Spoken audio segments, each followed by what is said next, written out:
All right. Hello, everyone. Welcome to stream. Quieter than usual because I have a headache. But hello, everybody. Welcome in. Welcome to stream today. How are you doing? What's the energy? What's the vibe? How are we hanging? How have we been? How has your week been? Have we done anything interesting? Have we done anything fun? Literally what happened to me this week. Oh my god. I have to remember what I did.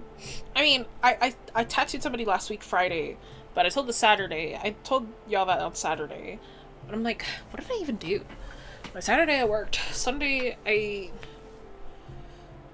did I just do nothing? I think I did nothing on Sunday. And then I've just been working.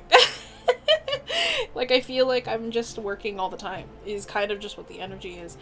But, like, oh man, yesterday's D&D session was kind of crazy. That was kind of nuts. Because I play D&D, like, almost every day. But I hope you're doing well. I hope you're all having a... Yeah, ibuprofen. I had a headache. I literally just took ibuprofen, actually. I took my medication. I'm, like, normally, because Oh, I understand. Yeah. EPA learned my friend doesn't hate me. I started working on SAO Bridge Spanish fandom. Oh, fun!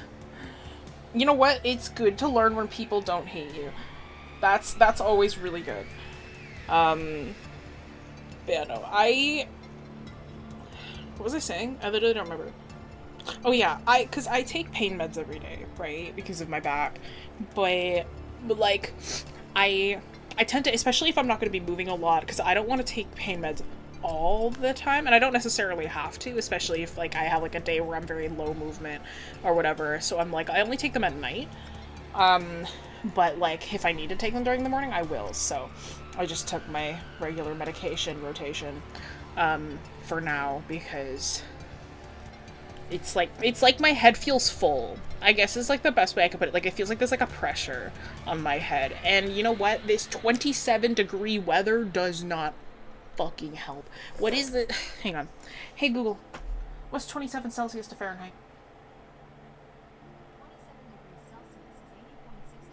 80. It's over 80 right now. Over here. For people who use freedom units.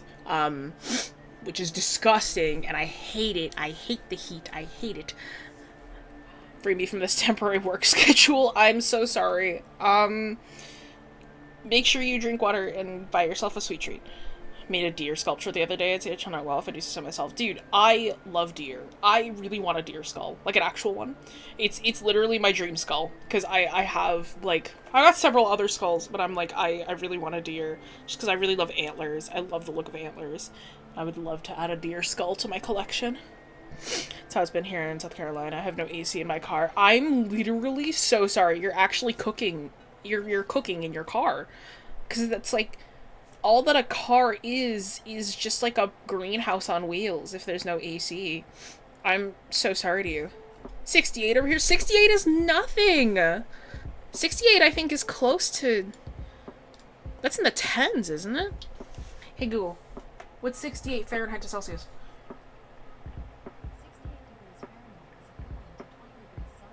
Oh, 20. Never mind. 23 is not... 20 flat is not too bad. It's still too hot, but... everyone in the UK has been cooking. AC's a rarity. I've heard of that. I heard about that. And that's on climate change. And that's on the fact that we're killing our planet. 83 Fahrenheit over here. Disgusting. In the UK's been cooking. AC's a rarity. 80 over here. Roasty toasty. Disgusting. Coworker taught me the tech in case I do get called for jury duty, but the wait to just get told to call again the next day is insufferable. I understand. Ugh. But yes, it sounds like we're all cooking, and I'm sorry for all of us, because I hate it too. I was bragging, it's only 60. Yeah, I know you're bragging. You're lucky. It's only 68. Ugh. I had driving lessons when I was 31, so yeah. Ew! Even full summer hair, it's gonna get hotter. Yes, same! And that sucks, because 27 used to be rare back when I was a kid up here in Canada. Horrible. Disgusting. I hate it. We're killing the planet. But yes, today I'm gonna be working on personal work, because I have some stuff that I need to catch up on. Cricket's party is going to a formal soon, and I really need to do a finished version of my fiance's character's outfit. So I'm gonna be doing a cleaner version of that, so you guys get to watch me do something simple from start to finish, because I really want to finish this one. Or I need to get to work on this one. And then we're gonna do assets because I need a couple assets for the new video. But yeah. Yeah, so he's gonna be wearing this to the formal. Tomorrow it's Pride. Hopefully it won't be too hot here. Good luck. Happy Pride. Oh my god, happy Pride Month, everybody. You are seen, you are visible, and you cannot escape me. How long will the stream be? A couple hours, maybe. So it'll be... We'll end at around 4, most likely.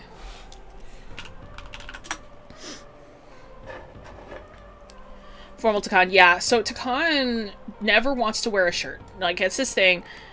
Happy Pride Month, I'll observe you like the universe. Literally so true. And where else do we come from if not the universe?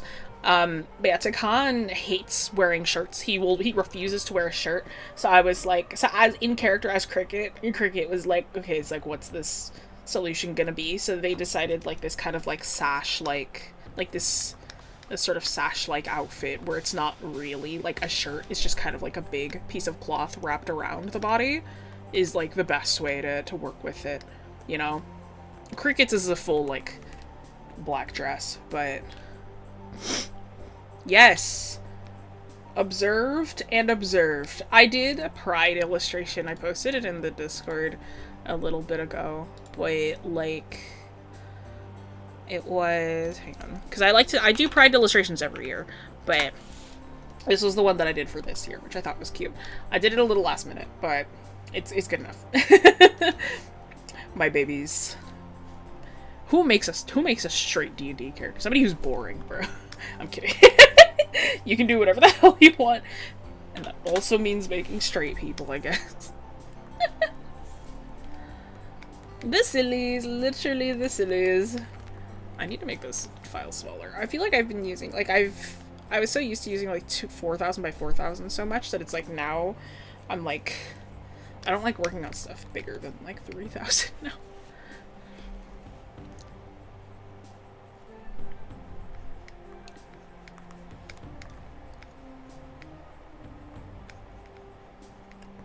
Yeah, I felt like I needed a cleaner sort of, like, it's like, I know that it's, like, this is fairly clean, but I'm like, I want something cleaner than this. When I did the formal wear for 𝘰𝘪𝘮 campaign, it was, like, those were, like, I illustrated them in a way where I only used this pencil brush and I, like, etched in all of the, like, shading and stuff. And frankly, it turned out really sick, but, like, I'm not gonna do that again. That took so much effort. 𝘧𝘰𝘭𝘭𝘰𝘳𝘥. Need to draw my OC to the Pride flag too. Yeah, man. Do you have any tips for choosing colors for character design specifically? It's frankly when you're doing, like, for me, me personally, I like working with desaturated colors. I know some people love working with really high saturation. I am the type who works with really desaturated, kind of toned down colors. That's just my personal choice. But I guess my advice is just know what you want, I guess. It's like have an intention in mind for when you're designing your character. Have an intended outcome, and usually everything else follows.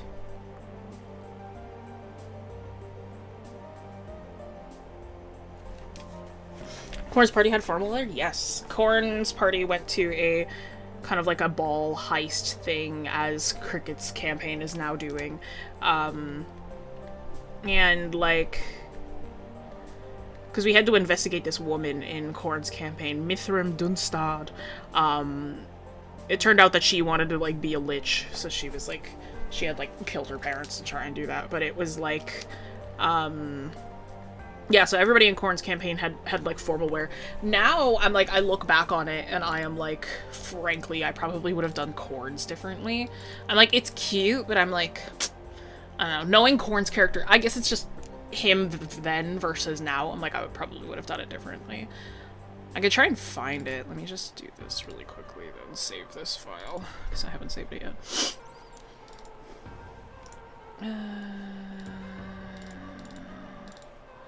This is the 95th thing I've done for Crow, apparently. Love high contrast. See, I like contrast. That's different. I like contrast. I don't love saturation. Like, I find I like to work in much lower saturation. Contrast is very different. I love super high contrast as well. I'm like, if stuff isn't high contrast enough, I get nervous. We're gonna OC design. Need some help. Yeah. So, like, I would, like, say, like, start by thinking about what your intentions are. Like, what your intentions for the character are, how they're written. Does Photoshop really beat other art programs and features for illustration? Is it just a personal preference from years of using it? It's a little bit of both. So in my opinion, I think that the top two are Photoshop and Clip Studio. That's my opinion. It's just like, a lot of people swear by Procreate, but Procreate just does not have enough functions. It's like Clip Studio and Photoshop both have this severe amount of functionality, which is like makes them both like really, really good. Photoshop I like more because it leans more photo editing. CSP leans on like the what do you call it? CSP is more like, what do you call it? Like, it leans on the Illustrator side by comparison, which is like why a lot of people like CSP more. But yeah, it's like at that point it's like personal preference, I suppose.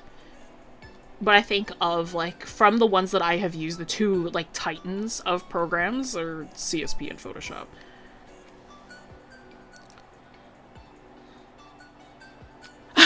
Son, what are your intentions with my OC? For what choice? What do you plan on doing with my guy?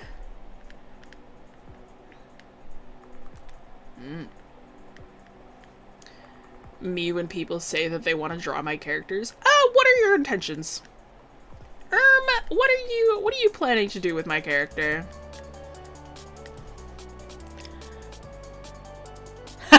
What are your intentions for my OC? Is the first thing I hear from you is a banger. Welcome in. Welcome in, Alex the Mediocre. I think you're pretty cool. Because that was my first sentence that I think I've read from you, so pretty good first impression. Working with high saturation is tricky because you don't want to do too much too often. Everything stops being special, stops being like highlights. No, exactly. And because I do a lot of like thumbnail work for my fiance and like our friends, like YouTube thumbnails require you to use higher saturation just for like clickability and whatever. It's like, if you take a better look at some of the like thumbnails for videos that I use, or like when I update the thumbnail for streams after they've happened, like you'll see me like, if you look at the artwork, you'll notice that like I up the saturation a little bit on any of the like all the pieces that I do. It sucks. I hate it. I hate it. Because it'll be like, here, I'll give you an example. So, like, a thumbnail that I did for my fiance recently... Nope, that's the Celic PNG tuber. That he ended up really liking. There we go. So this one, right? It's like this thumbnail, like... What is this? Oh, it's the glitters. Like, this is the original colors. Right? And then I had to, like, up the saturation. It's so subtle. But, like, these are, like, the colors that I like working with. It's, like, they're bright, but they're a little desaturated. But every single time, I always have to take everything, merge it, and then up the saturation by, like, 20%. And then they're, like, perfect! And I'm like, I hate it. It burns my eyes. You freaking YouTubers. Like, ugh. So, OC drawer, scotch, beer.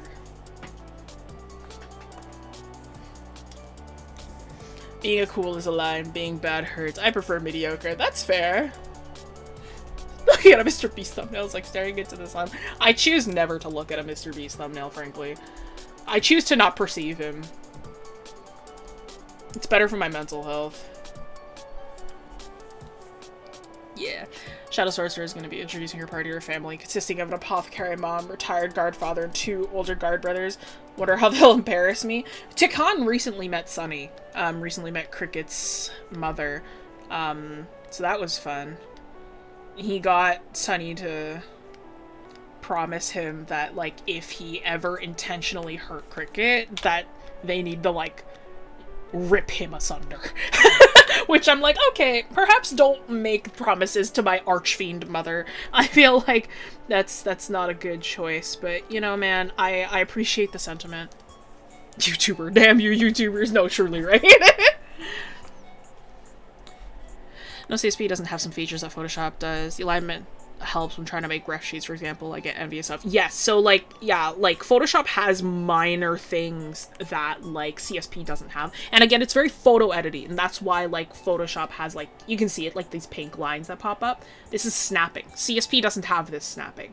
And like whenever my friend needs to do like graphic design, like they send me their files so I can snap it to the center because they don't have that in CSP. And that's because Photoshop is more, again, like photo editing. So it's like, that's why I like Photoshop, is it's like it has like those kind of like capabilities that CSP doesn't have. And that is a personal choice, because some people just don't use them. Like some people don't care. And like that's also fine. Like sometimes you just don't need things like this. Before, a lot of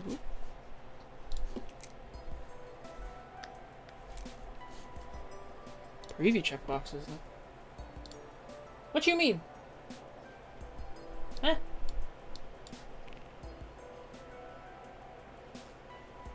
Oh. There we go.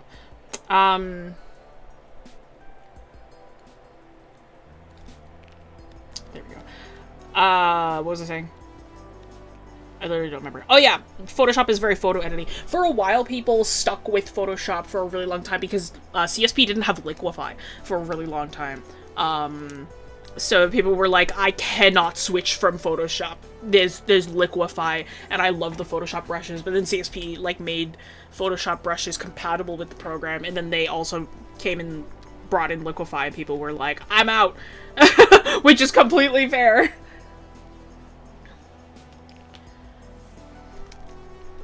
Every artist has that one grumpy chaotic OC who has piles and piles of trauma, but are very everything is fine about it.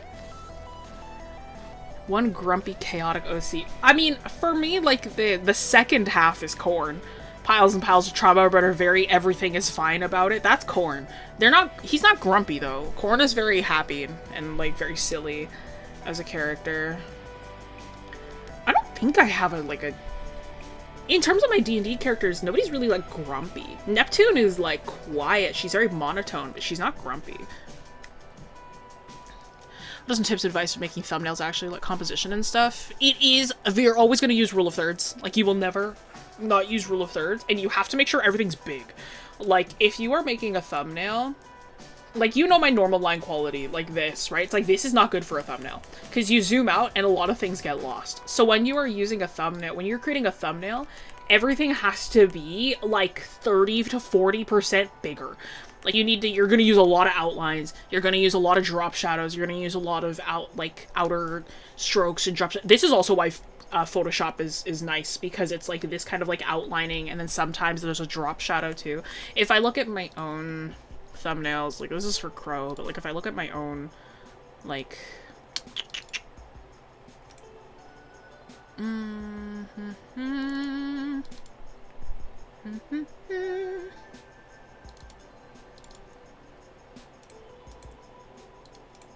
oh, okay. I don't know where this...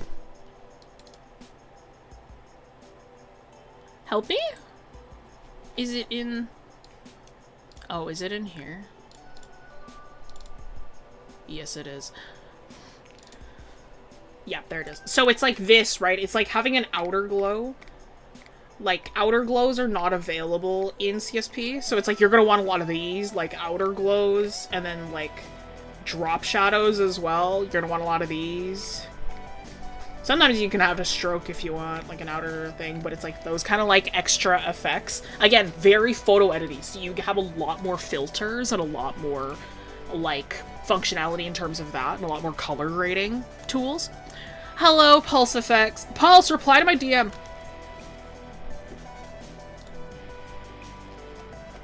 Pulse Effects, reply to my DM. Reply to my private message. But yeah. You know what's a better grade than B5, B5, B5? I don't know, because that's the one I use. Yeah, snapping is nice. Yeah, like there's alignment settings. You're tired though. It's like, They're like two, it's like a sentence, pulse effects. And it's important, it's about Barnaby. But yeah, alignment is a little different than snapping, though. So, bro. I haven't used Photoshop, I'm too broke for all that. No, exactly, and that's why it's like, I will never, like, recommend Photoshop as a first thing. Like, if you are gonna get a way better art program, don't get used to Photoshop, get used to Clip Studio. Like, it is a much better program for affordability. It is an upfront payment of, like, $100 or $50, but it, like, always goes on sale. Like, it's, like, always on sale, and it's a one-time payment, so you never have to pay it again.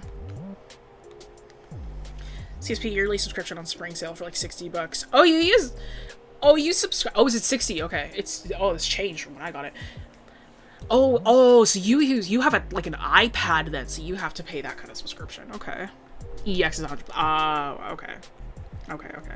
Yeah, my best friend has EX. I have the base one. I don't need all that.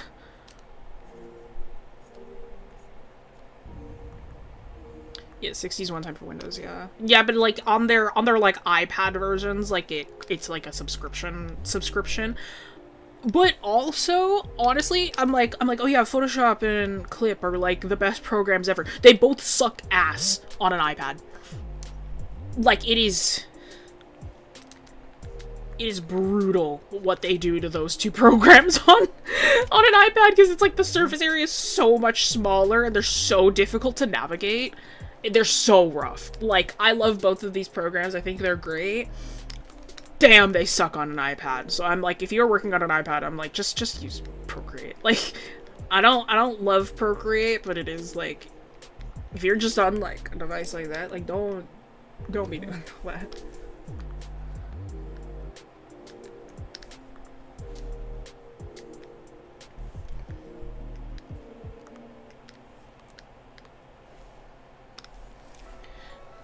Use like 4-page photo editing programs, always go back to GIMP. I don't know why it's so special to me. A lot of people like going back to GIMP.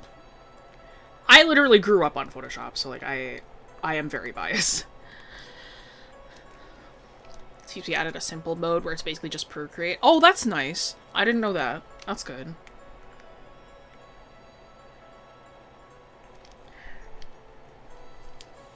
Also give you discounts on new versions if you don't know the old one. Oh, that's nice, yeah.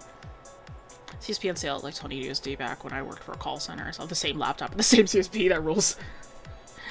Recommendations for a first art tablet. Been a finger artist 7 years. Want to switch tablets. Oi! Finger art. Okay. Get a used one. Is my suggestion. Get a used one. A used old Wacom. They're really cheap. Genuinely, like getting Wacoms are like. Old Wacoms, you getting them secondhand are really cheap. Like, you can get them for like $40, $50, especially if they're from like the 2010s. And there are tanks. Old Wacoms will last forever. I use a Cintiq. If you get like a Wacom Intuos or like the old like itty bitty Wacom boys, you can get them for so cheap and get them secondhand. Easy peasy. And they are tanks, and it's like those pens feel really nice. Frankly, like you should get those. Hello, my love. I never used SAI. Paint Tool Sai, an old Titan. Some people love Sai still. They swear by it. I never used it. It was never my thing. The Bamboo. Yeah. You get a used Wacom Bamboo from the 2010s, dude. That's a first good tablet to get. And I also always recommend get a tablet without a screen first. So then you can learn how to use, like, the functions without a screen. Yes, everybody point at my fiance, Scarecrow Sketch in chat.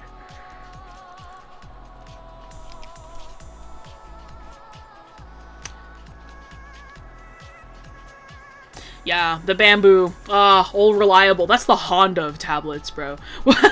An old Wacom Bamboo. Yeah, great for hand-eye coordination. But my old Wacom still works. It was like smaller than a full sheet of paper. Yeah, it's the Bamboo most likely. Oh yeah, Sai is super simple. Like Sai is like the program for some people. I knew a girl in college and she hated using Photoshop. She swore by using Sai all the time. She would never use anything else. And I was like, all right, man. That's fine.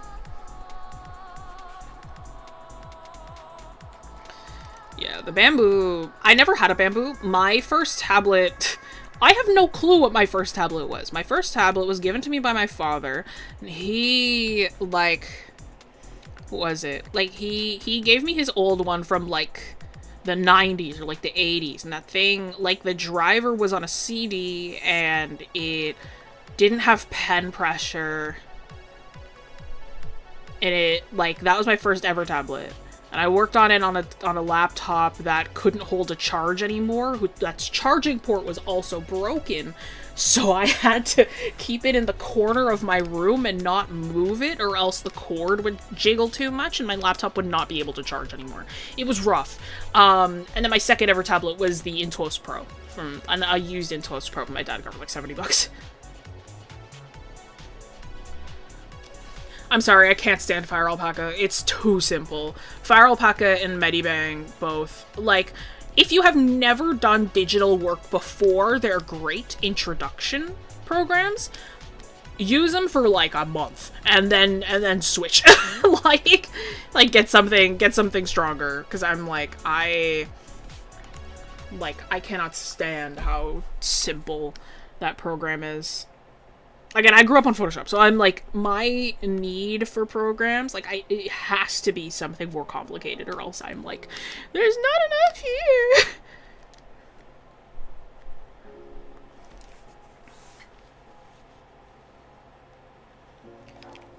Inspiroy too. I haven't heard the name Inspiroy in so long.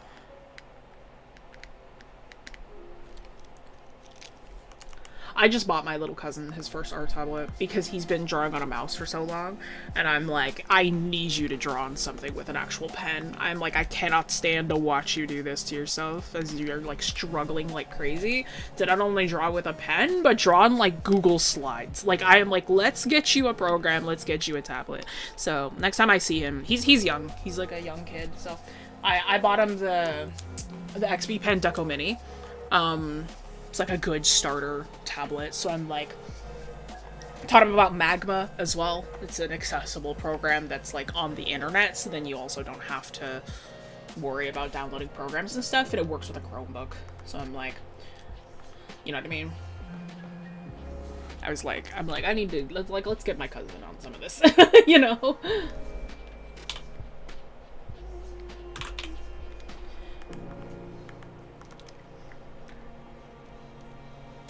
Can't stand Ibis Paint anymore. Looking at it makes me mad. Dude, I tried Ibis once, and I was like, I don't know how y'all do it. Hate me.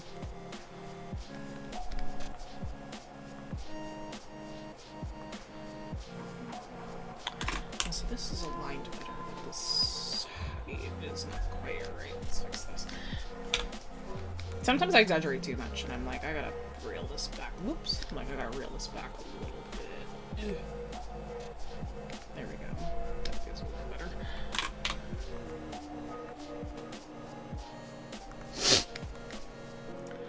D, get a tablet. Please, I'm begging you. Or a pen.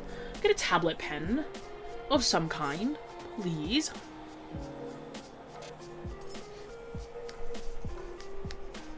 I don't know how to do it either, to be honest. Fair.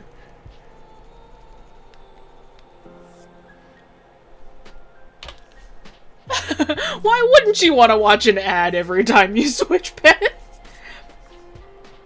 That's my Saturday morning cartoon. Why wouldn't you? Ever. Started to whack on Intuos advertisement making comments. Had the buttons on the side. I like that, how the little claw thingy to hold the pen. I switched to Intuos Pro. Yeah. I currently work with a, I mean, you can, exclamation point device, but I currently work with a Wacom Cintiq, a Cintiq 13 HD. Because the new Cintiqs they kind of suck ass, and I like, well, okay, they don't suck ass, but they are definitely not as hefty as the old ones, and I am like, I love the 13, like, genuinely, like, I love this tablet so much. It was a tank. But yeah. Hello, I hope you're having a good day as well. Blue light. Blue Wits or Blight X. Hello, Fabled Horizon. Fire Paco to Medibank to Krita now. Oh, Krita. Krita is a great free program. The problem is just that its shortcuts suck. And I don't know why it's built like that. It's got a good amount of functionality, though. And that's the problem. This is wrong, too. What is with me in anatomy today? It's not happening. Sometimes you just don't have those kinds of days. Sometimes you just kind of have those days. Nothing's really clicking.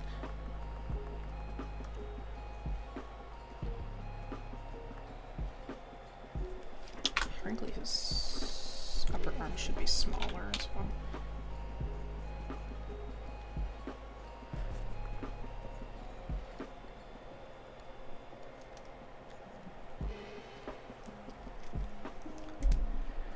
Kind of worried now I have the new Cintiq. It's like, the newest Cintiq is just not as good as the old ones. It's like the old ones have like all these buttons on the side. They're hefty, they're thick, their pens are really nice. I mean, I don't think the pen has changed much, but like the new Cintiq is just, it feels a little flimsier. It's just not as hefty as the old ones, because these old Cintiqs are tanks. They survive anything, frankly. Home letter side, or is he Krita? Krita's the only program that works on Linux, so that's what I'm stuck with. Oh, let me help you really quickly. Don't use Linux. You need to switch off of Linux. That's what it is. Sorry, Anna.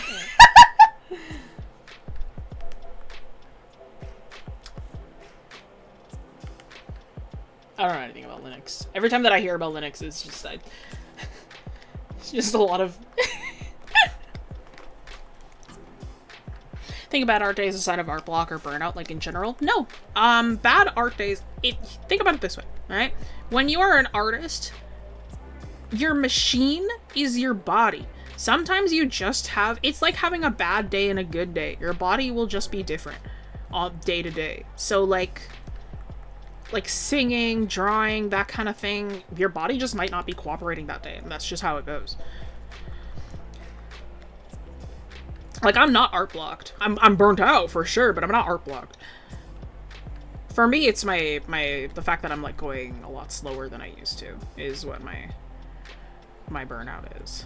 But like having like a bad art day is just sometimes it's like coming up with some ideas one day and then having none the next day, you know?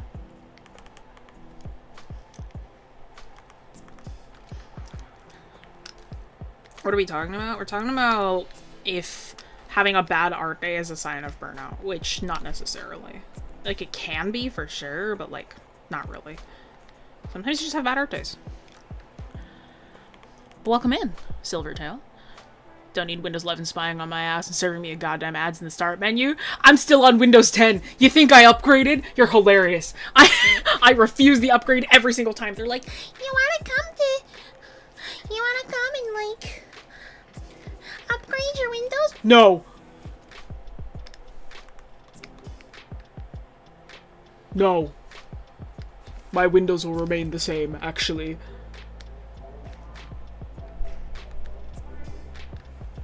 I'm sticking with Windows 10, I don't care.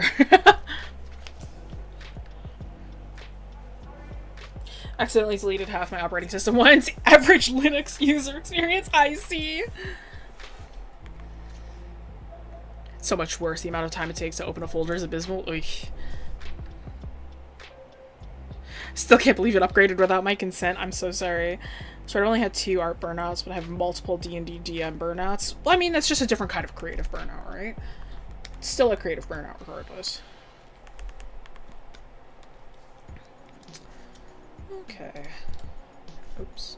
What's great about this is I don't have to create several iterations for the sketch to test out things because all the style is done. I've done it here already. Oh my god, this is gonna be a nightmare to line. Hello. Welcome in, Tiger Dragon. Sorry, it makes my computer stutter worse. Oy. Windows 11 is not that bad if you just debloat it and download a bunch of shit that may or may not be malware. It just runs, and it just runs fine. It just works. This Phil Swift motto, it just works. It works. It just works. Ain't nobody thought about Phil Swift and years, bro.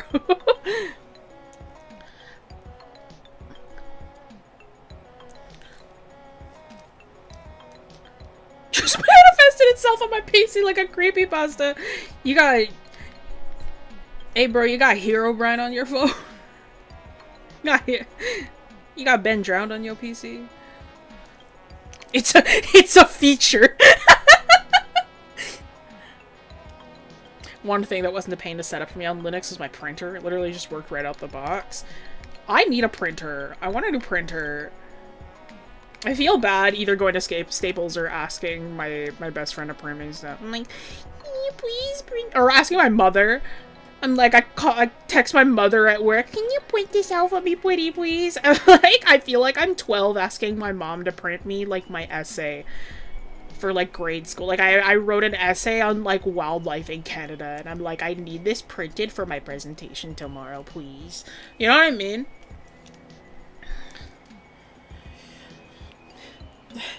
Sometimes it takes a solid minute to open the File Explorer. My PC build handles 10 games. The File Explorer dead. Oh. This sketches D&D character, the hair is dead, get away. Yeah. Yeah, this is Takan. I needed to design a... The hair is a dead giveaway is so funny. This is like his first character that's actually had really long hair that I've gotten to design. Like, his other characters, they all have hair that are like shoulder length. Like, he likes to keep it like here-ish, usually. Takan has so much freaking hair. Like, this is the first character he's had that has this much hair. I think I'm ready to answer your message. Thank you, Pulse. What cup of coffee is this? Number 7 or something? I don't know. Hey, yo, you got Smile Dog on your computer? Windows 11 is a modern day lavender town. That's awesome. Old ass printer with a fax machine. Oy. Fire art, yum. Thank you. The crud bucket. That rules. Get a printer. If you get a good printer, you can also print stickers and art prints. No, exactly. I literally want a printer just so I can print my own stickers. But, like, my best friend also prints stickers all the time. But then I also feel bad because I'm like, I don't want to, like, be using all your sticker paper, you know what I mean? They've printed me so many stickers, though. They rule. Which I don't know why I'm so tired, because it's 2:30. Genuinely, it sucks, and I know it sucks. Waking up early makes you less tired. Waking up earlier on a regular basis makes you less tired. Like, ever since I started, like... don't worry, I'm still tired, but, like... I've been waking up regularly at, like, 8 AM, and, like, it helps the system. I feel more regulated, somehow. Went up for 3 hours. That's still noon, bruh. Not false info!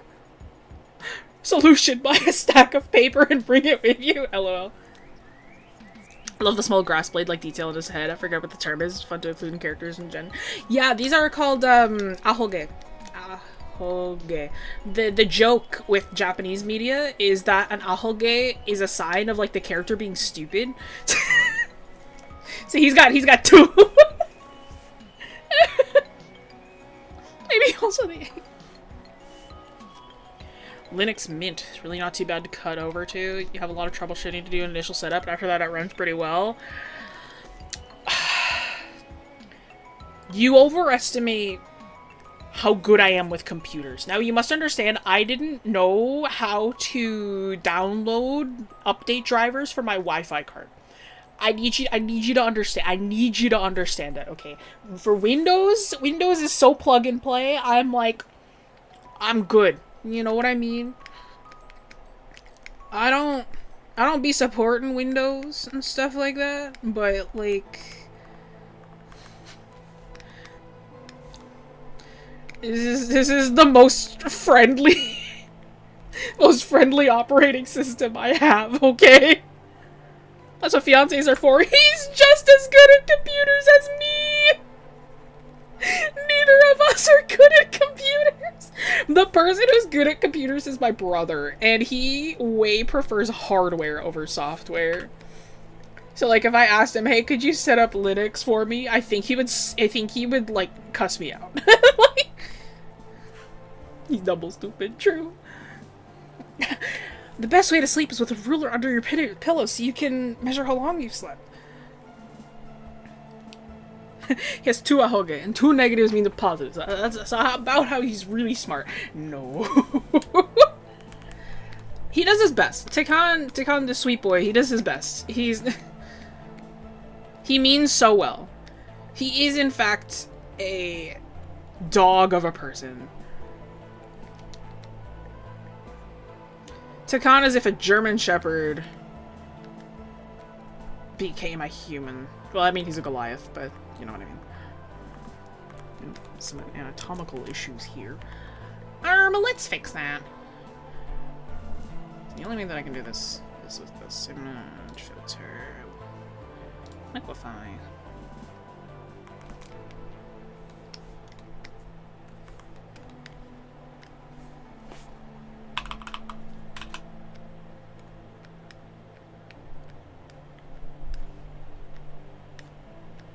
There we go. Well, that's a little better. Excellent. Did you tell them what happened in Tesh last night? The silly? I have not yet, no. His dog of hers or a dog of a person? No, dog. D-O-G. Unfortunate. Not unfortunately. He's very sweet. No, Tikan is like... Tikan's a monk. Those who don't know. Tikan is a monk in D&D. If I remember correctly, he's a homebrew monk. And his whole thing is, like, he comes from, like, a... Oh, hang on. Image. That's right. He comes from, like, a tribe of lycanthropes, so they're like werewolf people. Not all of them are wolves, they're just lycanthropic animal people. And, like, he's on, like, a journey right now to earn his right to be a lycanthrope. So, like, right now he's not one. He's not a lycan yet. But, like, he's on, like, this journey because he's from the Feywild. So he's on this journey right now to no longer, like, to be able to drink from his Lekatara is what this charm around his neck is, and that contains, like, lichen blood, so, like, when he gets, like, the sign from, like, one of the gods, he'll be able to drink from it.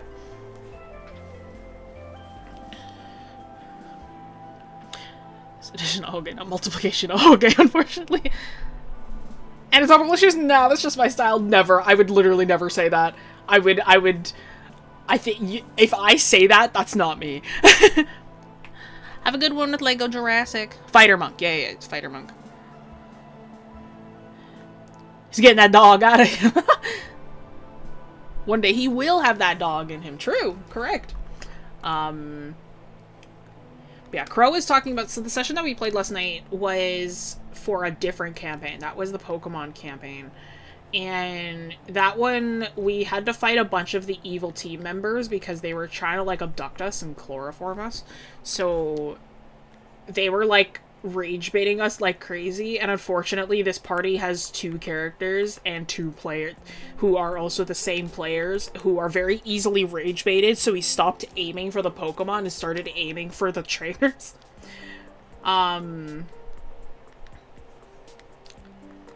Yeah. Yesterday's session was really good. I've answered the thank you. Here's a secret. I'm one of the people that's really easily rage baited. So I'm like, I remember what happened last night's session. I feel like I've forgotten a lot of the details because I was raging. I was not okay. Feeling that anger was real for a little bit. I genuinely had to, like, step back for a second. I was like, ooh, I'm getting too angry. I should leave for a second. Which I didn't get up from, like, I didn't get up from my chair, but, like, I had to, like, take a breath. I was like, okay, stop role-playing. You need to, like, focus on yourself for a moment here. Yes, this is a campaign with Neptune. Yeah. Talk about a trainer battle, am I right? No, genuinely. Let's take a look at this DM here.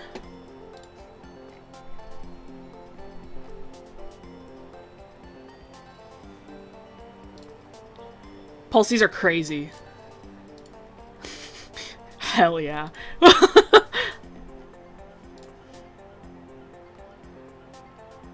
These are so, I asked Paul for his ideas for formal wear character for this campaign. These are so, what do you call it? Black Butler. These designs, these are crazy. Yeah, we love Neptune in this house. She's so funny.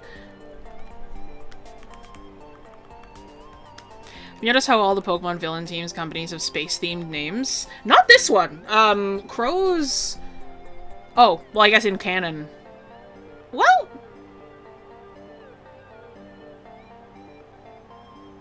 No!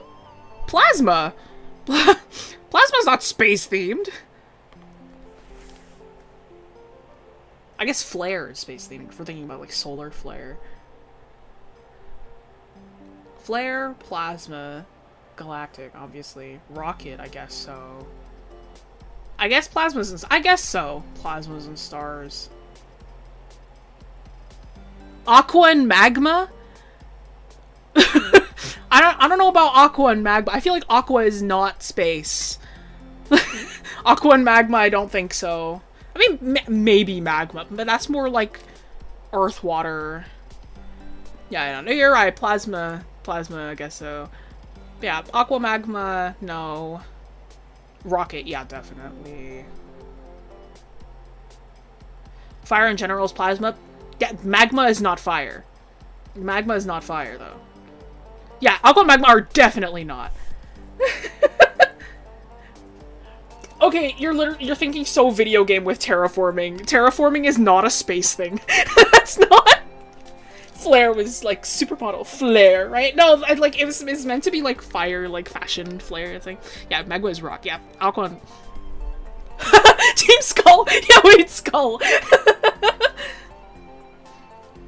At the end of session, the silly. Oh, the end of oh yeah. So Crow also did a fun thing as well in session where, like, so we had a choice. We had a choice by the end where we needed to either help this legendary that was being, like, attacked and hurt by the evil team, or we could go and help the town that we had just visited. So we ended up going to the legendary, and best friend came up with the genius idea instead of going to the town to contact all of the trainers that we had met, to be like, hey, like, we need to, like, this town is on fire, they're struggling, please go help where you can. One of the people that we had met previously is Avaris, he's the dark type gym leader, and he's like this gambling mob boss. He's like the richest man in this entire place. He rules. He's awesome. He's like my favorite gym leader, and like he sees us as like a dad. Like he's like our dad. And like when we left his gym, he was like, if you need anything, just contact. I've got eyes everywhere, kind of deal, right? And he like what was it? So he, like, was like, oh, I've got people in the area, don't worry. It's like, we'll take care of it. And the people in the area were, like, Pokemon AUs of Cricket's campaign. It was awesome. It was so funny. It's so cute. Teams calling up the real villains to be Aether Paradise. I guess so. But yeah, Aqua Magma. Yeah, they're not space-themed. Aqua Magma is not space-themed. What else is there? I guess Team Star, also not really an evil group. There wasn't really an evil group in Scarlet Violet, though. Team Loud. Also not really an evil group, I guess, but... Is Cricket just Cricketune? No, Cricket had a double. Cricketune is more Barnaby, regardless. Team fucking annoying. No, Team Loud was funny. Team Loud was so funny. Okay, all right. Galar. Okay, here's my deal. Right, is Galar? I think was a first stepping stone into Pokemon's character and story writing being so much better. Cause like Galar, like Sword and Shield had like, don't get me wrong, the story kinda ass, right? The actual overarching story was not great, but Sword and Shield have some of the most memorable characters in the entire series. Like, Sword and Shield's character lineup is phenomenal, and it's like, it was super, super fun. And then that led into Scarlet Violet having really fun characters and a really fun, like, story. So I love Scarlet and Violet. Their characters are also super memorable. But it was like, I think Sword and Shield was a really good stepping stone to having the gym leaders feel like actual characters again. Especially coming off of, like, X and Y and, like, oh god, and, like, Sun and Moon and stuff like that, where it was like the leaders were kind of just there. Like, they had their moments, but it wasn't like they were as integrated. It was like Sword and Shield were like, they were like integrated. Like, they were there. Team Yell, that's what it was. My bad. Team Yell.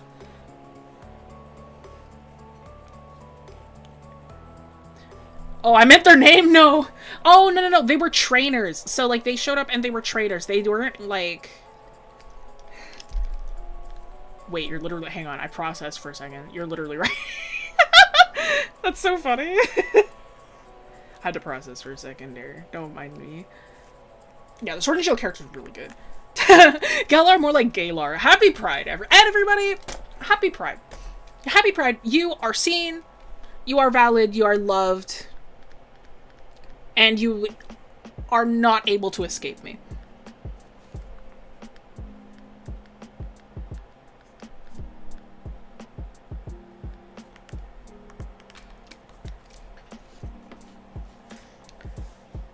Sword and Shield post-game sucks ass. Okay, I really like the Frozen Tundra. I really like Crown Tundra. I like the story of Crown Tundra.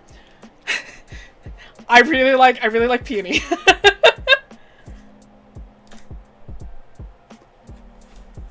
That's so funny, Pauls.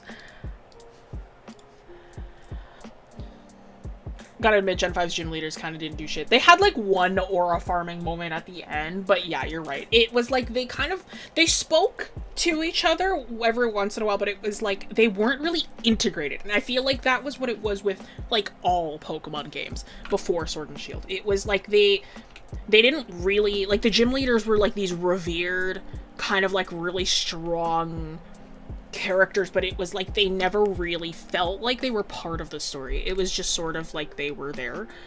I feel like Sword and Shield was the first game to actually give them more of a purpose, especially with, like, post-game. It's like you get to walk around with, like, Piers and Raihan, and, like, I love Piers, dude. Oh my god, he's so fun. You were too advanced for you. I'm sorry. You ever get so woke that opinions you thought were woke turned out to be very unwoke? Dude, I feel it, dude. It's so fun. I love woke competitions. It's so funny. Closest was Giovanni. And even then, it was like Giovanni, it was just because he was, like, a villain. And, like, that was about it. I do kind of miss when gym leaders were local protectors and would work with you, pushing villain teams out of an area. Well, that's not even, like... no, you're right. I mean, like, they still kind of... They kind of brought that back with, like... what do you call it? With, like, ZA. God, I love ZA.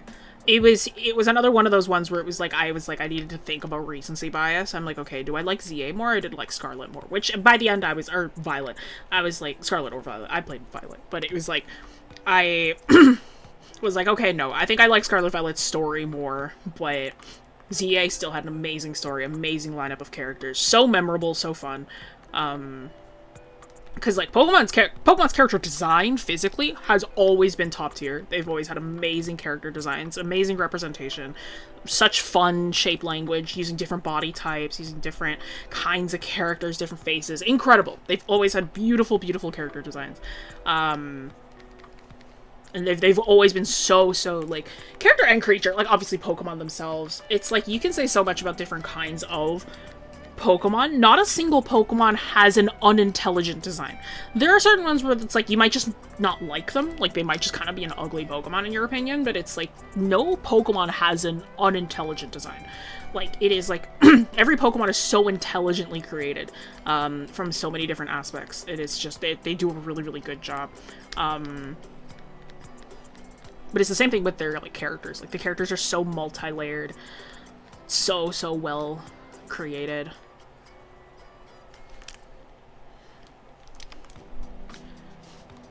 You have a new favorite Digimon? Who's your favorite Digimon? I haven't played a single Pokemon day since Pokemon X. Why was Bryson beating the dog shit out of Plasma Grunts? Why was Bryson moving like that?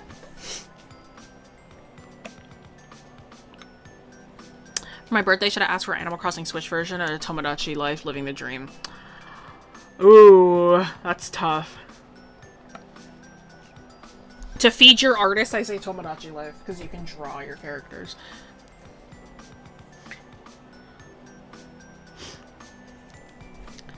I swear to God, there's a cloud with books that irks me the wrong way. A cloud with books that irks me the wrong way. What Pokemon is that? A cloud with books. It's not Alakazam. It's not.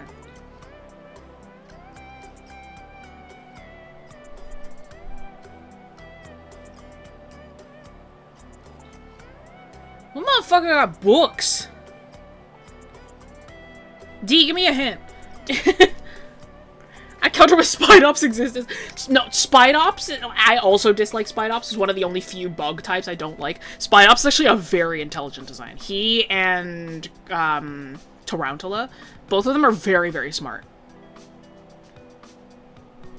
Tomodachi Life is not nearly enough content to be worth the money. It gets very repetitive very fast. A lot of the time, same cutscenes, minigames, not nearly as much fun as the 3DS game. Cut to me with like 200 hours on the game. Maybe you just don't know how to have your own fun. I'm kidding. I love Tomodachi Life. It's small. Clown with books and it's small. Can't be the Swablu line. There's no books involved in Swablu.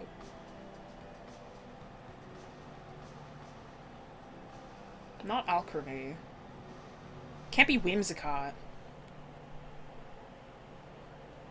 Which I'd be so upset if you hated Whimsicott. What the helly? Give me another one. Can you give me one of the types? Played every day for like 2 months, bro. I just put it down, and I'm still playing it, bruh. Anyone buy a Switch just to play Tomodachi Life? No, because I've had my Switch one for a really long time. Love the creative aspect. I think they relied on that aspect too much. Maybe I'm just that kind of person that likes that. Because I'm like, I've heard some people say that, and it's like, you forgot its name, you hate it, and you forgot its name? Okay, now you have to describe it to me. Because Cloud with books makes 0 sense to me. Fucking hate Heatran. I also don't like Heatran. There's nothing wrong with Whimsicott. I love Whimsicott. So I was like, if somebody was saying they don't like Whimsicott, I'd be really upset. Whimsicott is so cute. I love Whimsicott. I have a friend, the DM for Cricket's campaign, loves Whimsicott. It's one of his favorite Pokemon. Yeah, Cloud Book Pokemon. I have no clue what Cloud Book Pokemon would be. See, if you can forget its name, you aren't hating it hard enough. Okay, my least favorite Pokemon is an Amoris, right? My least favorite Pokemon is an absolute least favorite Pokemon is an Amoris. And, like, an Amoris, I have a rant every time that I talk about an Amoris, because an Amoris, right? An Amoris is meant to be the fourth, like, the sister of the, like, the original, like, Genie trio from Gen 5, which is Tornadus, Thundurus, Landorus, right? And they come from this mythology where it's, like, these creatures, that were, like, meant to represent, like, natural disasters and storms, right? Thundurus is, like thunderstorms. Tornadus is tornadoes. Landorus is earthquakes, right? And it's, like, the lion is the earthquake. The bird is the tornado. The... what is it? The dragon is the thunderstorm. And the turtle is the tsunami. That's the fourth one. There's a fourth creature in this group, right? So it's like they created an Amoris to make the fourth one, right? Let me reiterate this to you, right? The fourth one is a turtle meant to represent tsunamis. Okay? Meant to represent tsunamis. They decide to make the fourth genie a sister. I think that's sick. I'm like, yeah, we've got these 3 brothers. Yeah, let's make the tsunami a sister. I love it. Let's, like, add in another gender. Let's make that great. What do they do, though? They turn it into a fucking love genie, bro. They don't get, like, they don't keep up with the storm feeling, right? It's like you have, like, the, you have, like, the brothers that are, like, storms and turmoil and shit like that. And then you have the sister, and you decide, we're gonna make her about love and gentleness and kindness. And she's gonna be a love turtle. I hate you. I hate this design. It feels so it feels, it's giving sexism. It gives sexism. It gives I hate it. Pisses me off. I literally don't care. I hate it, Amorous. My actual least favorite Pokemon. I hate it so much.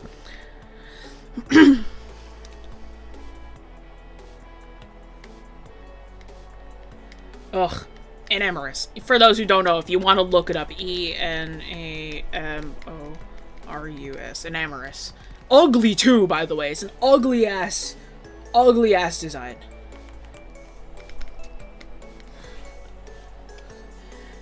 I can keep whatever it's giving. I don't want it. I cryo.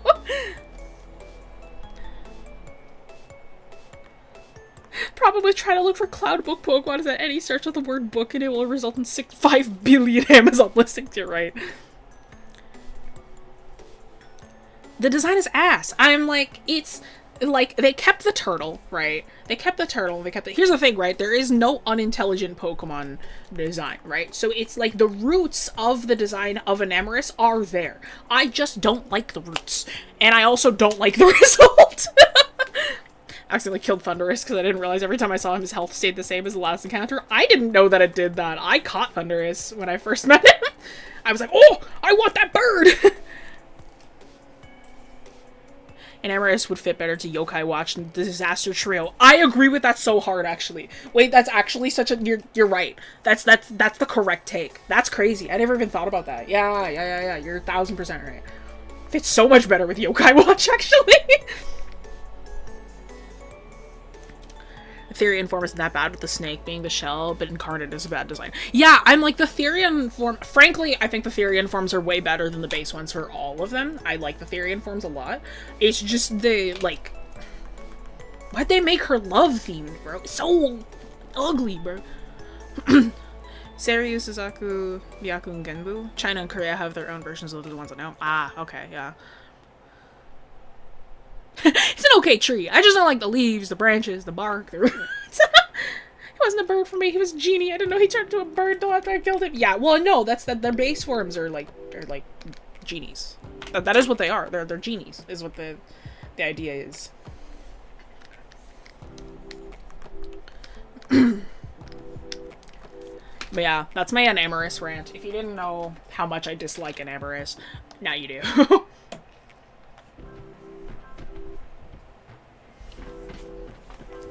My favorite Pokemon are the Zebstrika lines. I really love Blitzel and Zebstrika. I got a weird set of favorites. I love Blitzel and Zebstrika. I love the Venipede line. Venipede, Whirlipede, Scolipede. I love Pincurchin. I love... I think one of my more normal Pokemon that I really love. I love Smoliv. Really big fan of Smoliv. I love Omanite. I love... I'm a bug-type lover. I love bug-type Pokemon. Those are usually my favorites. An Amarant, if you will. That's good. That's a good one. I like you. That's a good one. I love the 4 symbols from, like, Mythos. I only now realize the Genie Trio is them, and I'm despondent. Yeah. Well, the Therian forms are cooler. It's like, I love the concept. I'm like, I think that it's, like, a really cool concept. I am despondent that Enamorous was meant to be the 4th one, and they decided to make her the loved one for some reason. Validation. Happy Pride Month is Primarina. Happy Pride Month is Primarina. It's Inteleon. It's Quaquaval. It's our water types. Is our Pride Month. We can add Delphox into there too. Sure. Want to do a Soul Link challenge, my bestie. He said any game as long as it doesn't have the genies. Cut to me about to give him our Pokemon White so I can have Pokemon Black. Dude, Pokemon Black and White is like the best game in the series, though. How you gotta hate on it just because of the genies? The genies don't even show up until, like post-game.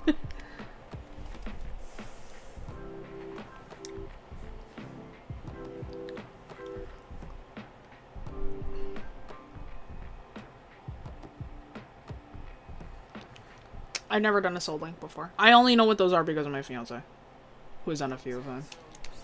There's a Soul Link that he did. My fiance did with Pulse Effects as well. Pulse, who's in here sometimes. They did a Soul Link, and there's an iconic clip that I think about sometimes, where it was like, somebody showed up like trying to advertise like trading in like the stream chat. It was like 2 a.m. or something because it was a 24-hour Soul Link, and like it's like a crow read out the what was it? Crow read out the thing, and it's like advertising for trading, and Pulse just went, "We're doing a fucking Soul Link! Leave me alone!" It's like, shut the fuck up! Get out of here! It's so funny. It's like, they're so woozy, they've been there for so long, it's like in the AMs, they're like, oh, legendary. Ray loves Salandit. It's a female-only Pokemon that doesn't have female traits. Salazzle, since the most basic-ass female-only Pokemon. Yeah. Salandit looks like a chaotic lizard, and I like it. Well, Salandit isn't female-only. Salandit only evolves into Salazzle if it's female. I also like Salandit, though. I like Salandit a lot.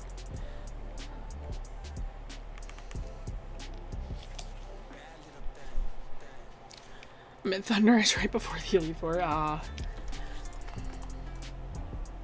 You don't like it? D, you need to describe this Pokemon to me. I need you to tell me what this is. What is the Cloud Book Pokemon? Crit is acting weird on you? I'm sorry. I don't know how Crit works that well. Like Gardevoir. I'm like, I feel like, I don't know, Gardevoir feels less offensive to me than Salamence does. Or sorry, not Salamence, Salazzle.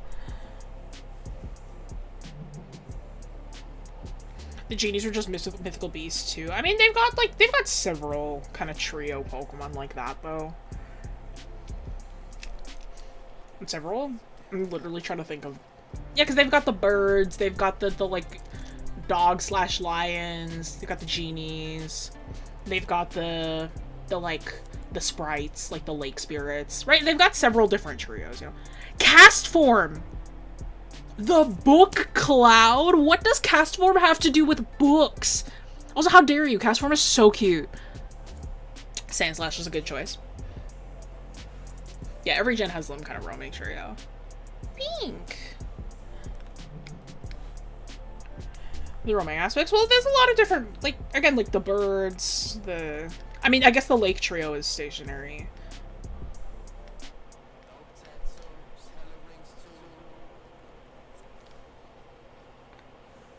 Zoroark, Sceptile, and Flygon. I mean, they're cool ones.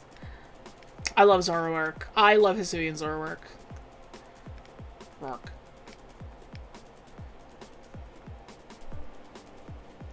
Once you're playing Pokemon Go, seems fun. I haven't picked up Pokemon Go in so long. I played it a lot on release, though. Wish Pokemon had more Toxtricity merch. I feel like Toxtricity has a good amount of merch, though. Castform has little nubbins right beneath the head. Yeah, that's cute! I love Castform! What the hell is wrong with Castform? This times Pokemon Go is bringing world peace, truly. Galarian Ponyta line. Great choice. Beautiful Pokemon.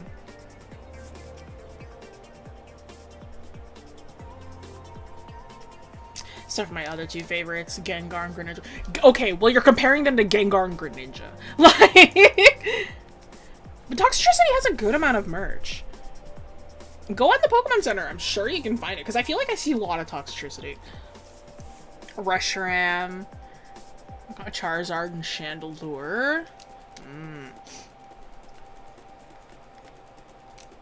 Best thing Castform did was give Politoed Weather Ball. I love Castform. That's why it's really weird to me. Listen, those are his hands. Those are Castform's little hands. You're a freakazoid if you're thinking of Castform in any other context than those being little hands. That's a baby. Doxbun. Oh, Doxbun doesn't have a ton of merch. That's because Doxbun's so new. I love Doxbun though. So cute. The damn period's angering you. Ah. Make sure you're getting plenty of iron.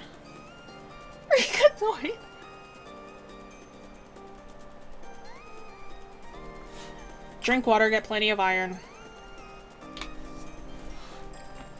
Go to like Hot Pot or something. It helps. If there's Hot Pot around you. I'm sorry if there isn't. You're missing out on a very large... You're missing out on something really, really amazing if you have no Hot Pot around you.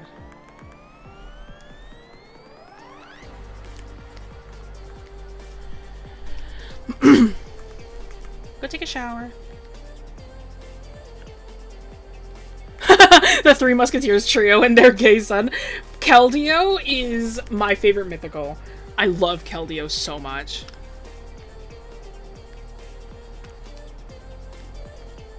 Keldeo's so cute. When I was a kid, I had a friend. We're still friends to this day. But I remember I told him that I really like Keldeo, and like he would come over to my house sometimes after school, and like we would like battle in Pokemon Black and White.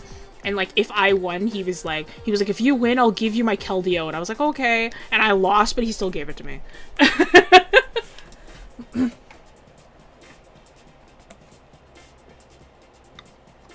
There isn't any Hot Pot around you? I'm sorry. Have a lot of red meats. Iron intake is important.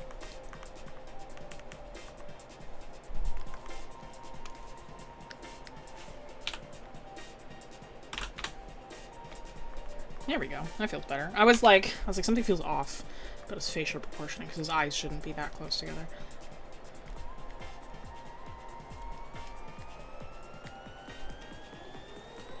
I mean, if Corn was a Pokemon, dude, if Corn was a Pokemon, he'd be 𝘥𝘪𝘴𝘰𝘪𝘯.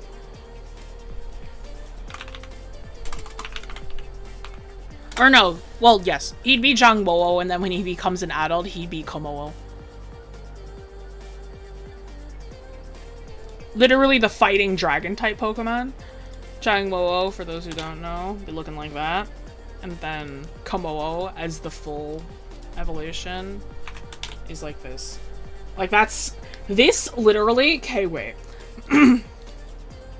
Like actually, genuinely.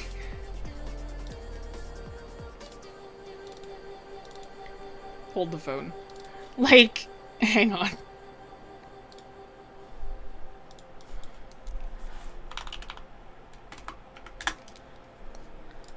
Like, like actually, like I'm being so for real. Like it is, but if you close your eyes, no, genuinely, it's like, wow, that is like 1-for-1, frankly. Hello and what's the haps? Hello, Robot Doodler. I'm doing personal work because I need to catch up on stuff.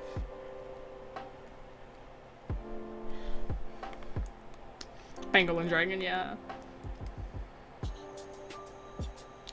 Don't let the comp status of a Pokemon affect my enjoyment of it. I'll use it to make fun of them. The secret is to not know the comp status of any Pokemon.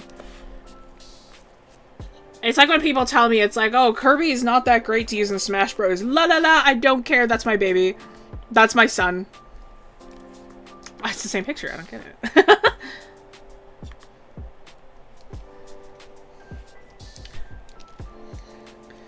The same picture, truly.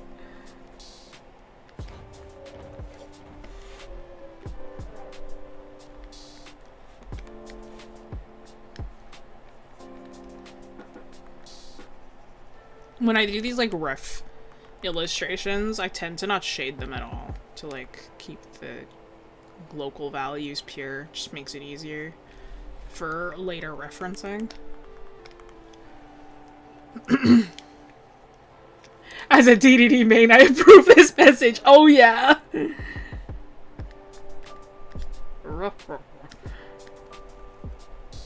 Galissapod looking so cool, but having the funniest ability in lore in the game for no reason always fries me. Galissapod is so cool. Pod. Especially the anime, oh yeah.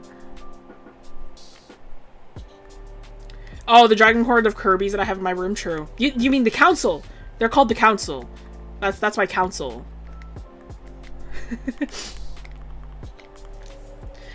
I remember when I used to be able to keep track of when I got each one. I no longer remember dates, but I do remember where I got each one. The council will decide your fate, exactly. Yeah, I have a lot of Kirby's in this room of mine.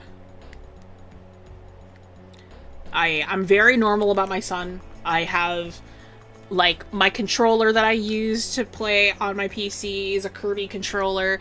I have little Kirby figures on my monitor, my camera, and my microphone. I have a bunch of Kirby figurines on my desk. I have Kirby on, like, I've got several different Kirby posters. I have even more Kirby figurines around my room. I have Kirby stickers on my tattooing cart. I have Kirby slippers. I have a Kirby bowl that I put all of my snacks in. I have my council of Kirby plushes. Like, I got Kirb everywhere. Like, what are they counseling? Your survival. You specifically. I'm kidding. They counsel everyone's survival. Hello, Sonic Speed. Council of Kirby. Exactly. I had to look around my room for a second to remember what exact Kirby items I had. I got a bunch of them. If you're ever like, I don't know how to draw braids, yes you do. It's just a bunch of hearts. It's a bunch of hearts stacked on top of each other.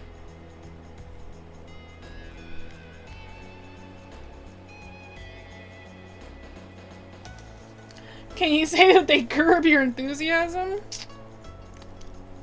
Perhaps.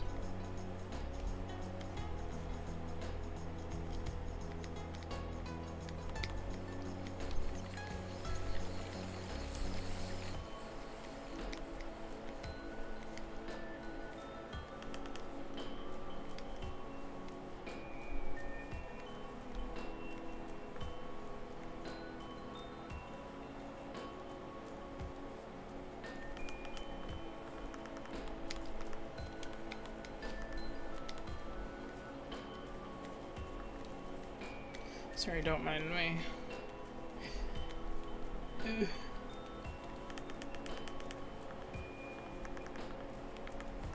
You see how often I flip my canvas? That's how often you should be flipping your canvas. I'm just saying. Flipping your canvas is good for you.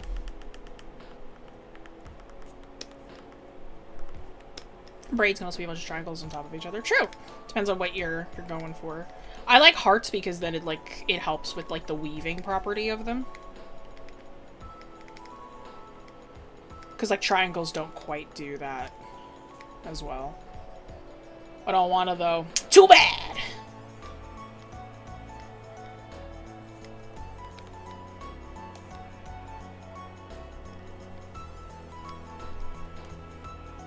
Next you're gonna tell us to fix your posture? I am. Everybody posture check literally right now. As somebody who has a chiropractor appointment tomorrow because of her terrible posture, fix it right now.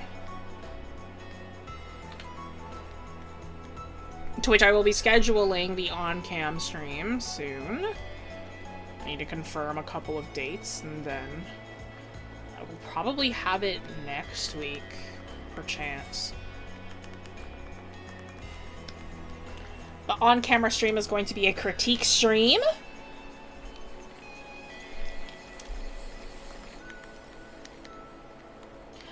After 2 videos and like my art style. Thank you! Thank you for watching. I do my best. Fix your posture. The Kirby's will be at your door, literally. That's what the council does, is they fix your posture. To which then we should all say thank you, council. They're only here to help our well-being.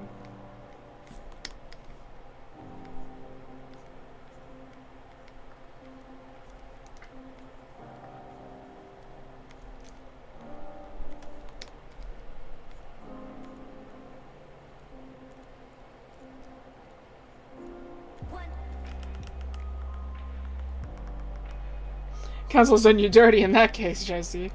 I haven't always had the council. I started collecting the council in, like, university, I think, is when I started properly getting the council. My back problems were before that, so.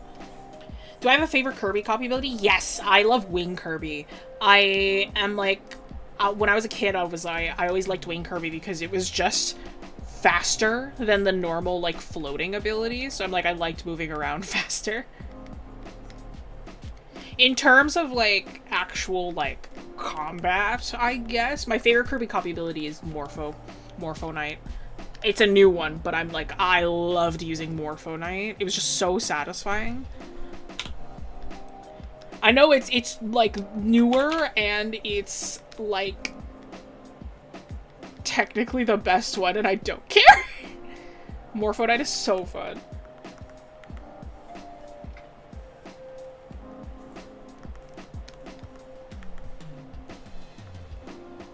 I really want a tattoo of Morpho Knight Kirby. I have a friend who I really want to do the tattoo. I'm like, I could do it myself, but I'm like, I would much rather she does it, because I'm like, I love her style. She's this really, really whimsical, very glittery, kind of like, think like Sailor Moon, like early 90s sort of anime style to her tattoos, and I think is really, really cool. Sorry, I'm trying to match these two braids together. I got a little too locked in on the one side. I'm like, I need to make sure the two sides match.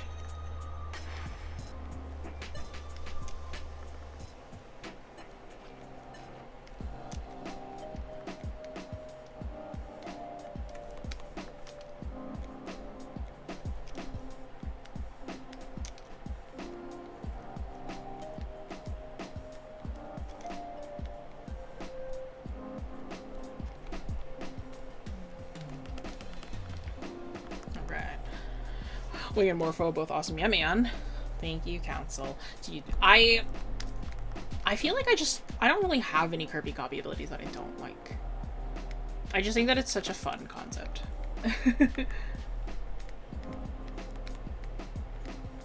You know?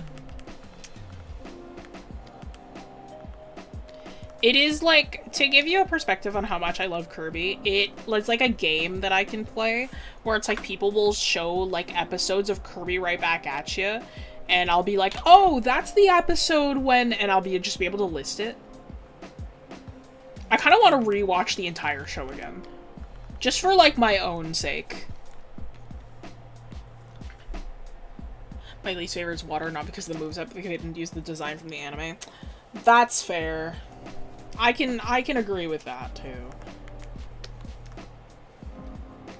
I do love Water Kirby though. I love how it handles in the game. It was also very fun to be able to just ride waves. I'm sure Takan won't notice if his braids are a little uneven. Yeah, but he's not the one looking at them. He's not the one looking at him. He's not the one braiding him.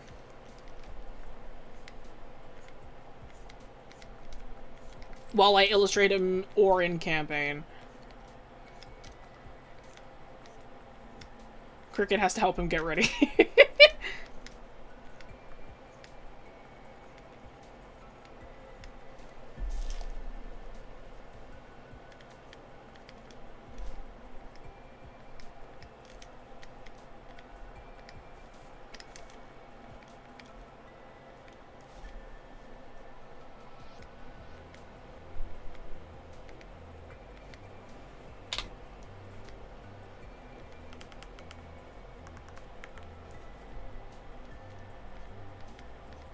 I'm also trying to, like, cause these two ends look very similar, but I'm like, can't really fix that, because it's just, I mean, I guess I could, it's like I could redraw it, but I'm too lazy.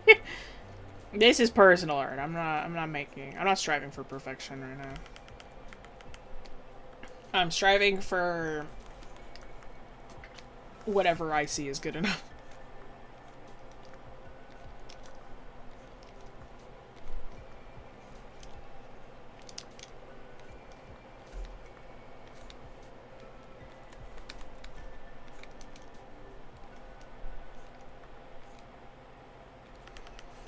I'm personally just happy that right now I will not need to shade any of this, because that's going to take way longer, and frankly I don't need to shade it.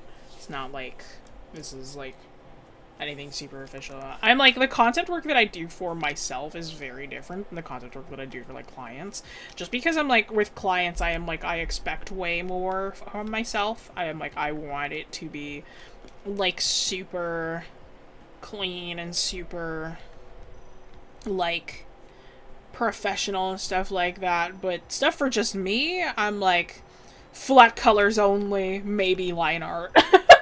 You know, just for my friends and I.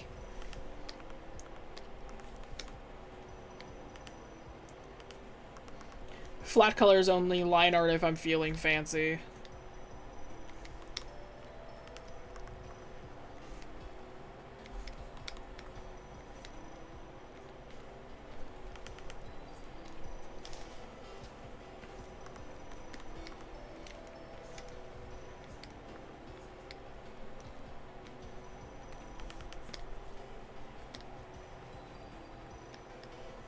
I love trying clothing folds. Like, it feels so satisfying to be able to... Like, because folds are very much like, they sort of just follow the movement of the arm and of the or not only the arm, but like, they follow the movement of the body itself, and it is, like, so satisfying to bring that back into clothing. It's also, like... I like to describe clothing folds as, like, water. It's like they fold and ripple on itself, like water. It's, like, satisfying.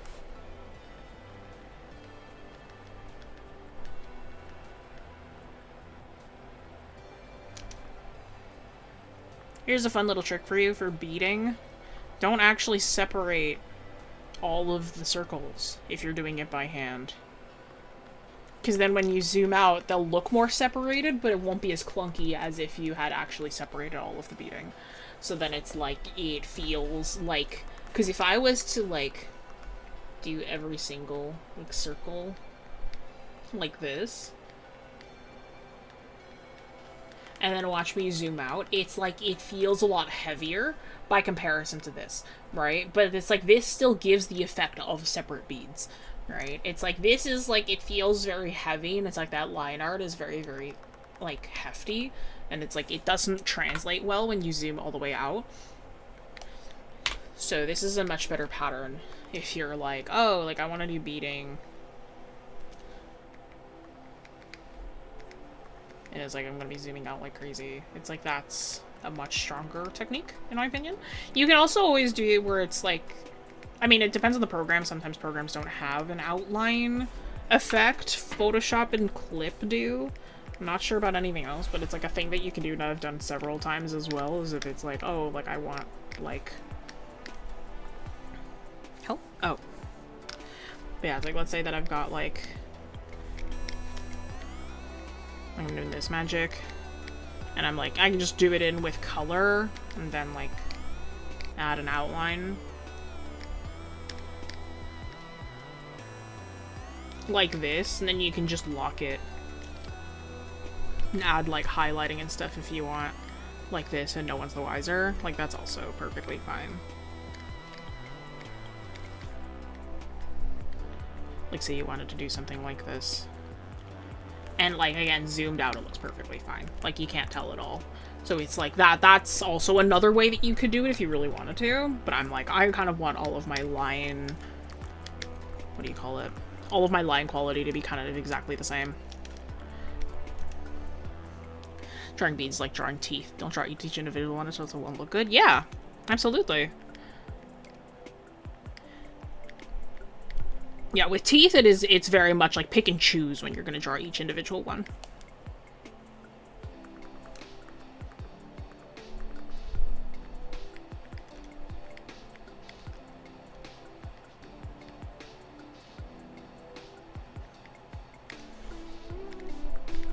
You're not too far behind, I don't think.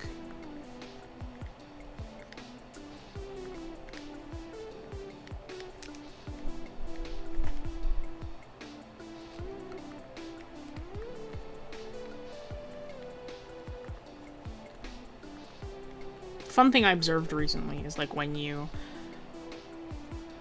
curl your hand in, like you curl in your fingers, your pinky goes first. And they all point inwards as well. They all kind of point towards the center of the hand. Like they don't go down perfectly straight unless you force them. Yeah, or draw all the teeth to make your drawings upsetting to look at. True. That's how I do it sometimes. Depends on the effect you want.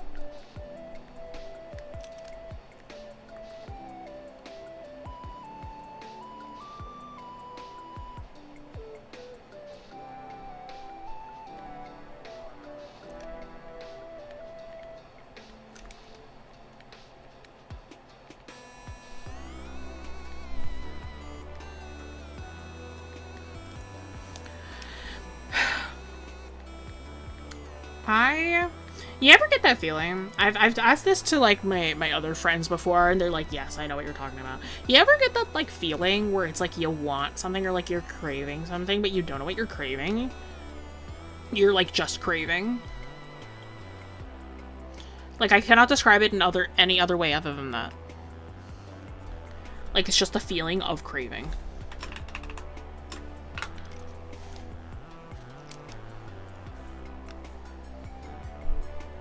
Because it's sort of what I'm feeling right now. Like, I feel like I want something. No. I felt that, yeah. It's like, it's not even like a food craving. Like, it's just craving. Like, I want something. I don't know what. But I want something.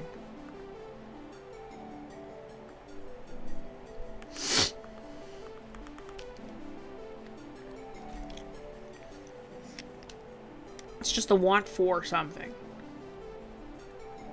Kind of my vibe right now. Frankly, you know what else I want though? A nap.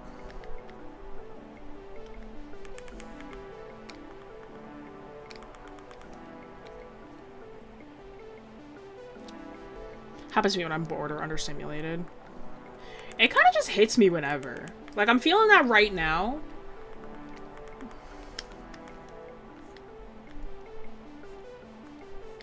I feel like I am perfectly simulated. Or stimulated. I am constantly unsatisfied. Fair enough.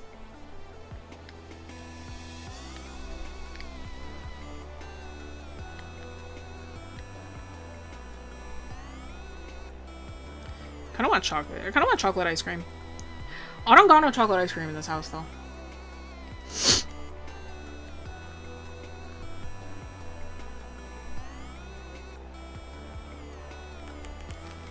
Hate when that uncraving hits, especially when it comes to picking something for a meal.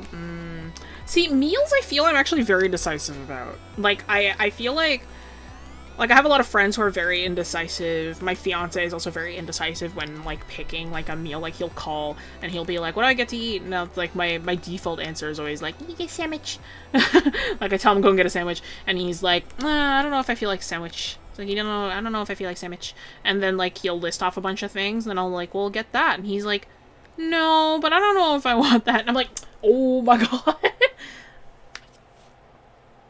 So get it when I have a vivid dream that I can't quite remember. It feels like I'm constantly forgetting something important. Real! Wait, that's so relatable. Actually, genuinely. I remember once waking up and feeling like I was forgetting something really important. Like I had like the vaguest memory of being somewhere. And I was just like, oh my god, it's gone. I've completely forgotten it. I felt like so sad about it. There's this one dream that I had recently, actually. I sent it to a friend of mine. I'm like, I don't remember the rest of the dream, but there was like one section of my dream. I remember typing it out. Hang on. Let's grab that real quick. Because it was like, hang on.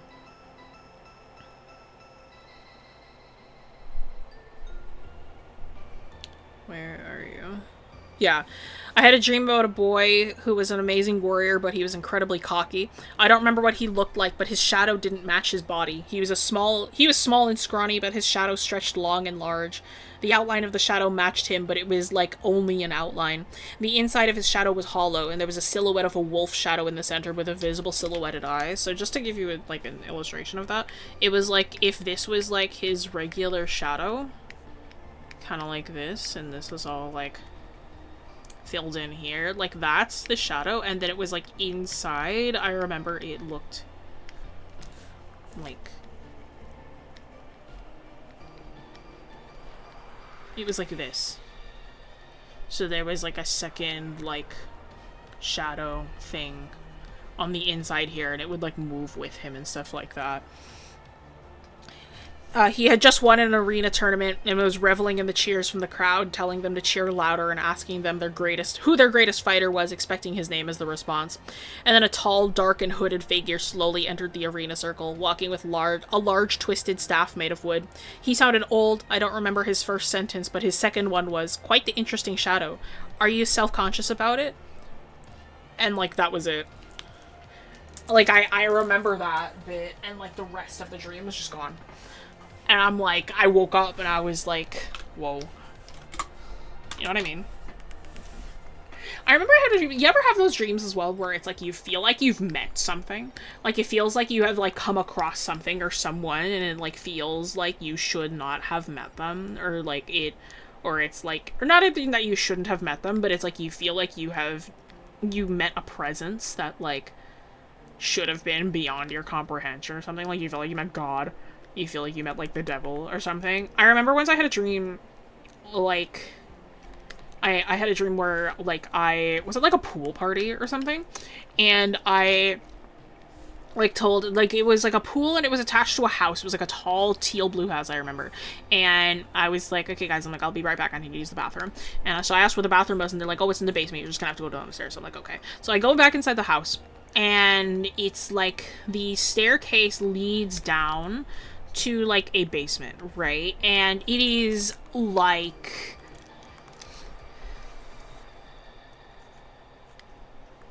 this is like the end of the basement steps, and like it was just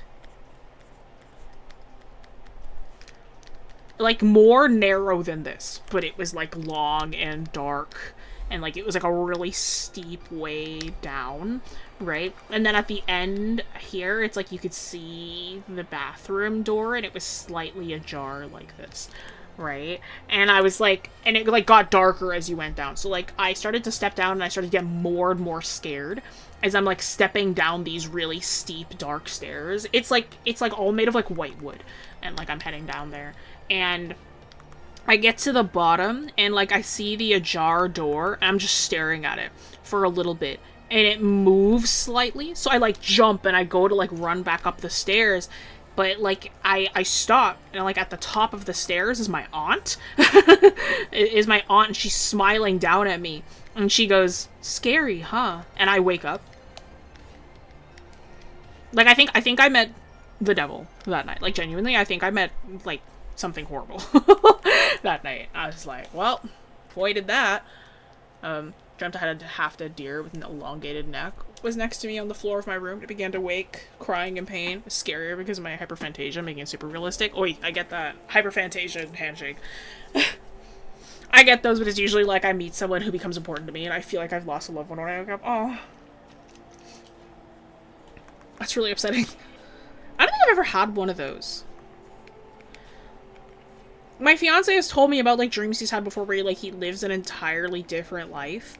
And, like, he wakes up and, like, he gets really, like, fucked up about it because it's, like, he's like, lost, like, a child or, like, something like that. And I'm like, I have never had a dream like that before. The devil from the Bible. Hello.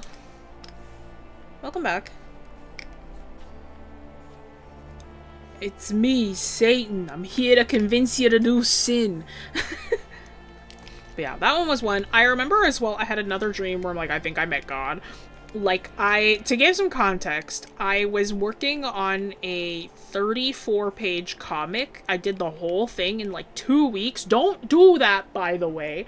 But I did the whole thing in like 2 weeks. And I was on the final day before I had to, like, because it was like a gift. So, like, I was on the final day of, like, me finishing it. And that day I had worked until 5 a.m. And I was like, okay, I need to sleep. So I set a timer for 3 hours. So I would wake up at 8 to continue working the next day. And, like, I'm like, okay, I'll just sleep really quickly and then I'll get back up afterwards. So I went to bed and I had a dream. I was in, like, a room and I was I was in a room and I was, like, with these 2 other D&D characters. One of them had, like, died in the campaign. And, like, she, like, one of the D&D characters, she runs over to the one who died and, like, gives him a hug. And she's like, I miss you. And he was like, I miss you too. It's like, I'm always here, though. And, like, I kind of look at him, like, I'm just in, like, a bedroom. Like on a hotel bedroom or something.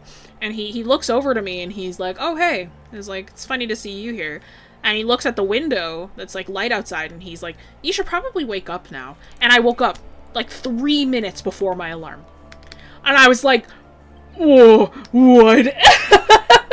That was crazy. I think that's one of the craziest. Like, I'm like, I think I met God. Like, I think that was God in the form of a D&D character. So that was really funny. Ones where I fuck up ingloriously, then I remember those dreams later and can't remember if it was a dream. Some shit I did in real life. That's so funny. I don't think I've ever had dreams like that either. I was in the fucking waiting room. No, really, I literally was!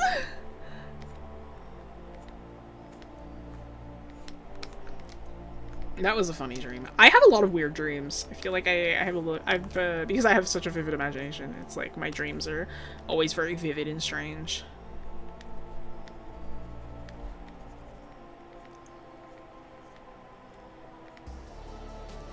Premonition dream. No, genuinely. It was funny, actually, this Saturday when I was on stream and I was, like, painting, I started painting, like, crickets left to me, and I was like, whoa. It's like, I had, like, the strangest feeling of deja vu. I'm like, I feel like I've been here before, and I feel like I have painted this knee the same way. And I'm like, maybe I had a dream about it, and I'm just remembering right now. But I'm like, I don't remember. Not at all. You ever get ones where your legs don't work? I get ones where it's like I had, like, several parts of me don't work. I had a nightmare once where, like, I was, like, working at, like, a smoothie shop. Like, I was working in, like, one of those. It was, like, family owned in the stream, though. And they were like, Jess, you gotta get something from the basement. So I'm like, okay. So I go to the basement to go and grab something, and like, it was, like, somebody starts running away from that space and is like, sorry, you have to go. And, like, I turn to see what, like, she's looking from. I don't know who this person is, but I turn to see what she's running from, and there is, like, this, like, creature, humanoid creature who is, like, they are holding, like, this large pair of scissors, and they're, like, coming towards me, and I'm, like, trying to scream, but my lungs aren't working. Like, I cannot make any noise, and I also can't run. I'm starting to, like, back away, and I'm trying my best to, like, scream, but, like, nothing is coming out. And then finally, when I am able to make some kind of noise, it's because I was trying to, like, actually scream, like, in real life. So I woke myself up by, like, screaming. A little. I, like, yelped. New snap you dropped fighting for your life? I'll look at it in a sec. God decided to fuck with you that day just because you overworked yourself. No, genuinely, right? But yeah. That was pretty freaky. I remember that one pretty well. Yeah, oh, the Scissor Man. Oh, it's your first time.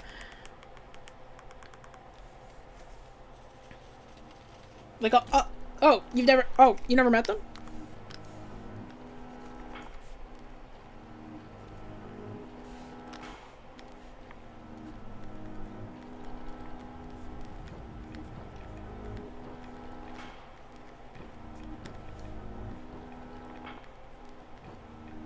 Yeah, I feel like my nightmares that are, like, the worst, like, the ones that are actually scary to me, are, like, really harrowing and upsetting. I've said this before, I'm like, my nightmares with creatures, I find creatures and, like, strange happenings, like, those don't scare me when I wake up. When I wake up, I'm like, I'm inspired.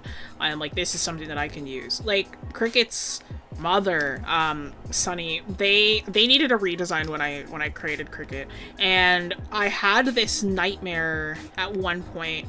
It did actively give me a panic attack, I will say that, but it was like there wasn't even a plot. It was like I was trapped in just this place that was what I could only describe as a sensory overload. It was like everywhere I looked, like, burned my eyes as if I was looking at the sun. And, like, it was like nothing but, like, static. Like, it was like staring at, like, the white noise on a TV if it was every color all at once. And, like, I could see, like, kind of, like, these creatures in the static, but I couldn't make out what they were. And, like, it felt like I was hearing, like 15 different conversations all at once, and they're trying to speak to each other, and there's white noise going on, and it's, like, everywhere I looked, my eyes hurt, and I couldn't close my eyes because it was a dream, so I'm just looking around. And it was, like, I woke up, and it was, like, I couldn't breathe. Like, it was like I was struggling to exist. And then, like, I would go back to sleep and I would just immediately transport back there. So I had to, like, sit up and, like, sit in my room and, like, hug my knees for, like, it was, like, 20 minutes. It was, like, at 2 a.m. like, in the early AMs. And I just had to, like, sit there and, like, process and, like, try and take my mind off of it. But it was, like, every time I would close my eyes, I'd go back. It was rough. That was a really rough time. And I used that to inspire this character. Hate the ones where you're trying to find something, it's like punching through molasses. I have never had one of those. I have had ones where it's like I'm punching and it doesn't seem to be doing anything, but like not like through molasses though. Look up a game called Clock Tower. I know Clock Tower. Don't you be worrying about that. I be knowing Clock Tower. I be new. So what's some Dalamata? Yes, Sunny. Epilepsy for some reason. Every time I have a bad one in the middle of the sleep or pass out, I dream that I go to the Simpsons universe where I'm like a government agent and walking there is bad. Oh! I remember that time I was having demon nightmares for a week straight last year. Whoa. I don't really get recurring dreams. Like, that's not a thing that usually happens to me. But there was one, like, recurring dream I realized I had been having since I was a kid at one point. And, like, it's just because, like, the plot was slightly different every time. But it was always the same theme. And it was, like, me struggling to take care of, like, a fish tank. Like, it was always, like, there was some kind of fish tank. And, like, the fish, like, were really poorly maintained and people were seeing them for the first time, and I felt really embarrassed because I was like, oh shit, I haven't maintained these fish in so long. Like, and now people are seeing that I haven't maintained these fish, and like I'm like scrambling to take better care of them. And I realized I only ever had that dream when I was like stressed. And I looked it up and I was like, oh, dreams about poorly maintained fish tanks, that means you have too much on your plate and you're juggling way too much. And I was like, oh, okay. Good to know. Yeah. I haven't actually had the fish tank dream in a long time.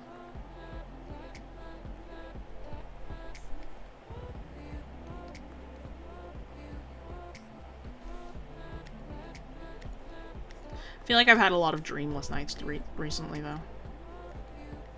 Which maybe is an even worse sign. You know what I mean?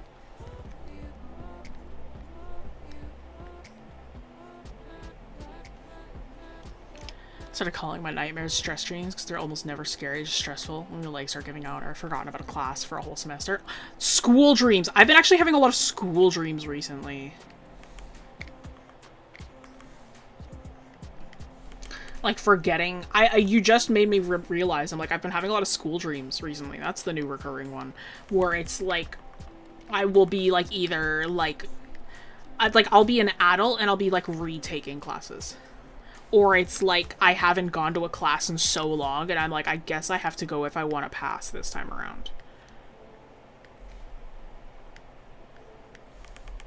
Like, those are the dreams that I've been having recently, which I don't know what that means, but maybe I'll look into that afterwards.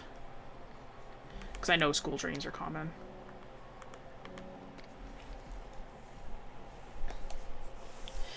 Think about craving something but not knowing what. Isn't that a sign of deficiency of some sort? But wouldn't that mean that I would know what what I want? Like, if I am, like, craving, like, meats, or if I am craving, like, something, like, is that not, like... I mean, I wouldn't put it past me, frankly. I'm going to get blood work soon. Like...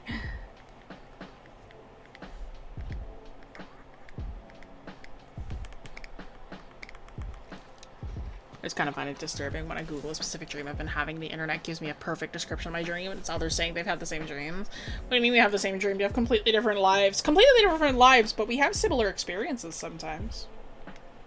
It's like people having dentist dreams. Or dreams of, like, your teeth falling out. That's a really common dream. I've had several dreams of my teeth falling out. This needs to be smaller. It's like a tara. This is too big.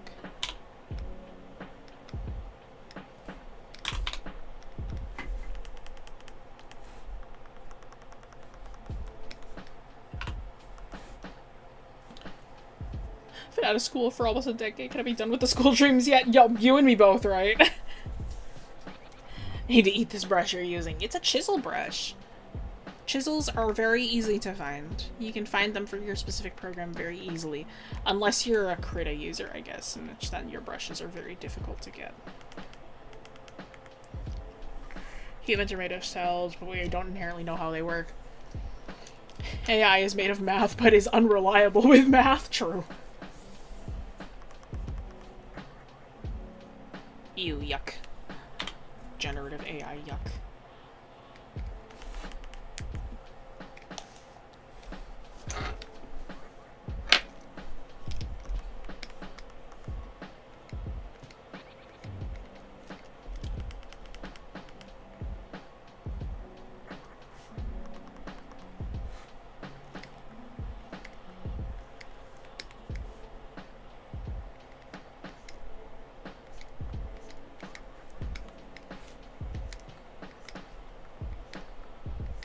Come on, there we go.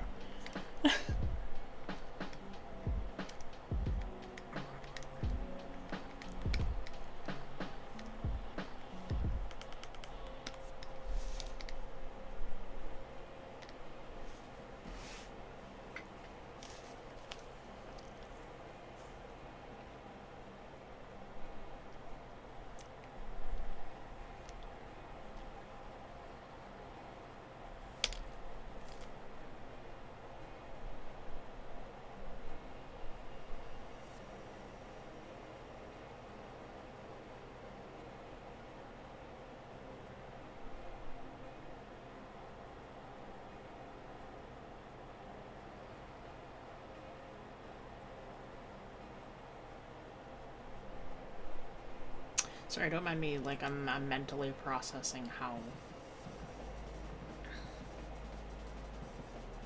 this garment works. Because I am now realizing that some of this fabric should actually be drawn differently, now that I'm looking at it. Okay, yeah. I'm thinking, because I'm looking at this. It is, for consistency and continuity, sometimes you have to think about stuff like this. So if this fabric is tucked in here, and it does this where it loops over, it's like it comes up here, and it loops over the arm here. Yeah, because it's like, right now it does this, so it does that, and then that doesn't really make sense, because then that would mean that it would tuck kind of in the back there. But it's like the way that it's here is it goes over the arm. Like if I was to like draw in the full arm here, like this. Because how I have it right now is that this part kind of comes up and wraps under back here, and then comes back up like this. So this back half should be draped, and this front half should be like this. Let's fix that. Okay, so then that's really easy to fix. It's just I gotta swap this bit here a little bit. which is not too bad. I'm just gonna pull this down. Then this needs to come up. Yeah, that's not too crazy. If I just...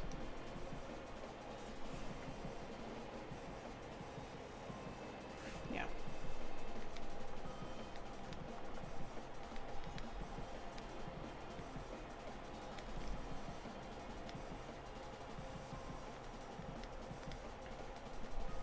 And by the way, it's like, you want to be a concept artist? This is the stuff you're thinking about all the time. Like, this is like what is considered like the basic of basics. Like, you're like, oh, if you're not thinking about how exactly this fabric drapes around this body, you're not thinking strong enough.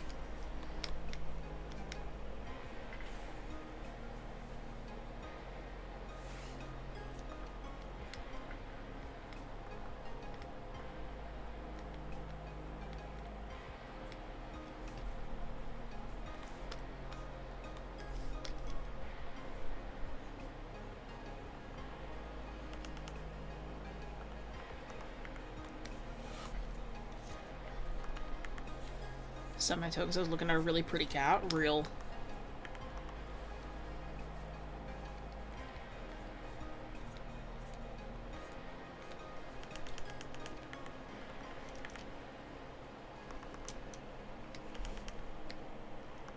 Okay, yeah, that's better. And then it's like I can just say that this is the other end of the scarf. Yeah, it's like, maybe it's just like a really big piece of cloth. How did I do it here? Oh, it's completely covered up by the hair. That's awesome for me, actually, because then I don't have to think about it. Because yeah, because then what this is now instead is it's like this section is like the other side of the fabric coming in through here. If you think about it that way. Sort of like that. You know what I mean? Excellent. Great. Recently went to a hot spring. I wasn't self-conscious about your body. Amazing! I am very happy for you. Yes. Body positivity in this house. Of course. Hello, Triangle. Welcome in. I actually, okay, I have kind of a weird thing with me, right? So I have always been very used to, like, my art being a performance. Like, I'm very used to people watching me draw. I'm very used to that kind of thing, because I grew up just kind of drawing everywhere. People asking me sort of the same sort of questions over and over, and people getting me compliments, right? Like, that's something I'm very used to. Thank you, baby. So it's like, it's sort of thing, I'm like, I appreciate all compliments, but it's like, at a certain point, it's, I guess, similar to playing Tomodachi Life and getting the same dialogue over and over, right? It's like, you appreciate it, but it's nothing new, is the sort of thing. And it's like, so I'm kind of like that. It's like, I get, like, compliments, and I'm like, thank you so much, I'm like, I really appreciate it, but it's like, it's getting the same line of dialogue in a weird way. When I started drawing cricket, more, and, like, I was, like, talking about how, like, I really liked making them plus size, and it's like, I loved giving them that chubbier, kind of larger body.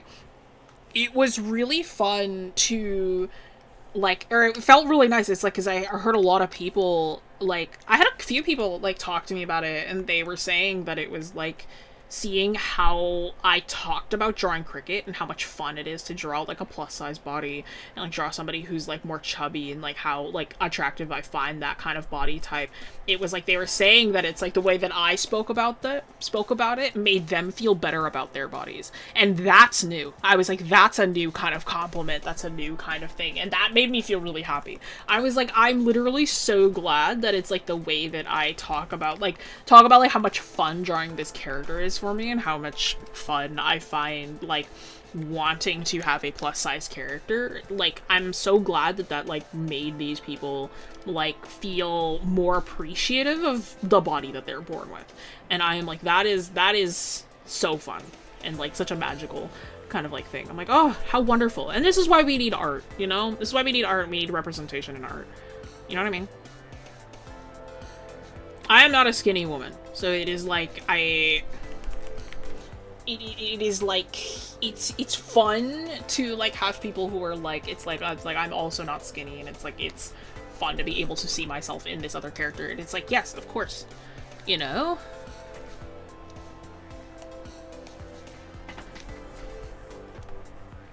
yes, body positivity is what we strive for here. Absolutely. And this is why representation matters, and this is why everybody should learn how to draw different body types. Hi, 𝘴𝘭𝘭𝘰𝘳𝘁. Welcome in. Welcome back. How are you? Hope you're doing well.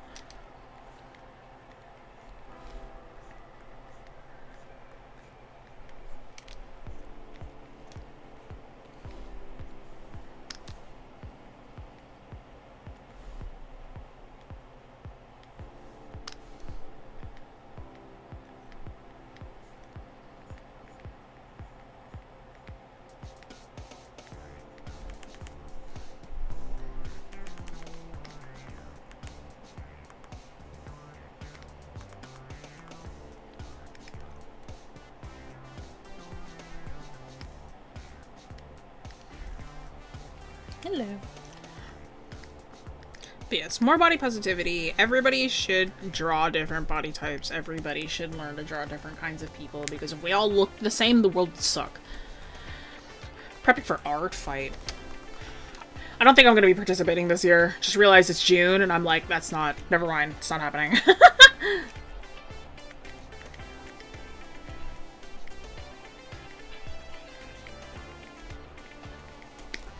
There should be...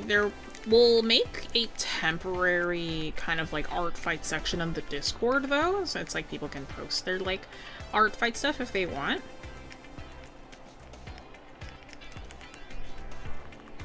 I mean, we could just keep using the general chat. Exclamation point Discord. Those who aren't there yet. I'm pretty sure like all of you are. Or like a good chunk of you are. This next video, by the way, I've got a video coming out on Friday. This next video is gonna be so long. It's so much longer. 25 minutes of me talking about how I design my characters. Just letting you know. That's what it is. And by the way, like 10 of those minutes are Cricket. Cricket alone. Oh, hi, Kevin.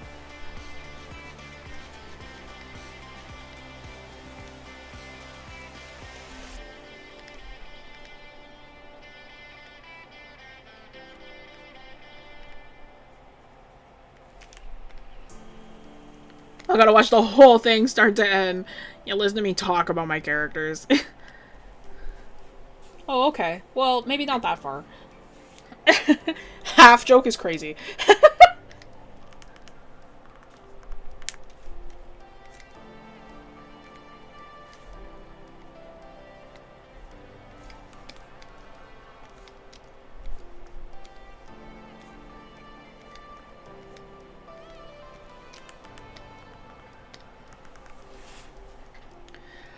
Definitely here the whole time. That's fine. Oh, oopsies. 25 minutes, girl, please. Average 50 minutes an average video. I say, no, same. I'm just like, it's the third ever video, and it's like 25 minutes. Which is so funny. Gotta take a test in the Discord to preview the video.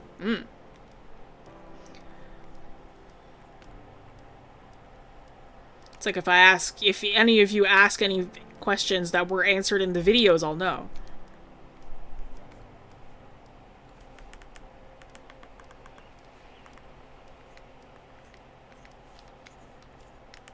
What I might actually do for the beading on the waist beads here is I might actually do my other technique.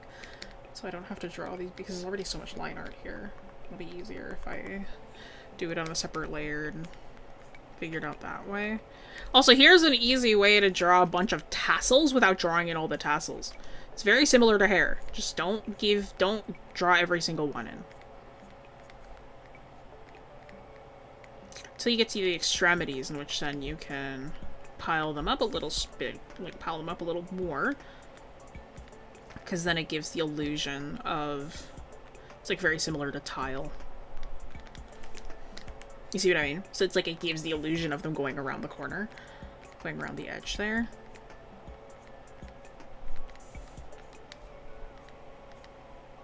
It's like you can do the same thing here, in like areas for like occlusion shadows and stuff.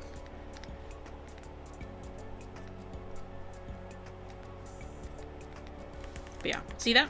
So it's like, it kind of gives the illusion of this rounding the side here. Less is more, sort of thing. I don't know, Jess, how do I draw anything? Oh, well, there's a video on the channel. Oh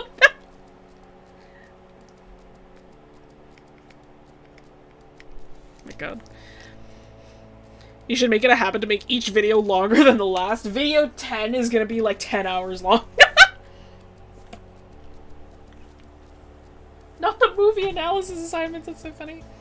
Give me flashbacks to school whenever we watched a movie. I had to do tedious writing assignment against it. Yeah, the movie analysis. Hello, bees. Welcome in. How are you? Welcome back.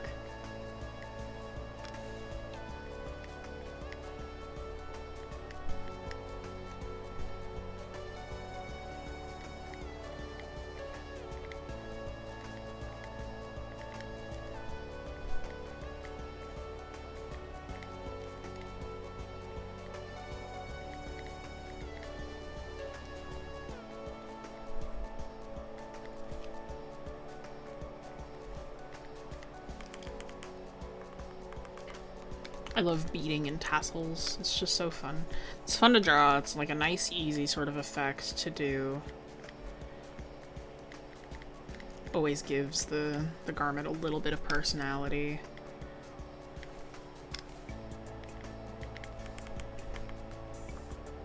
You know what I mean?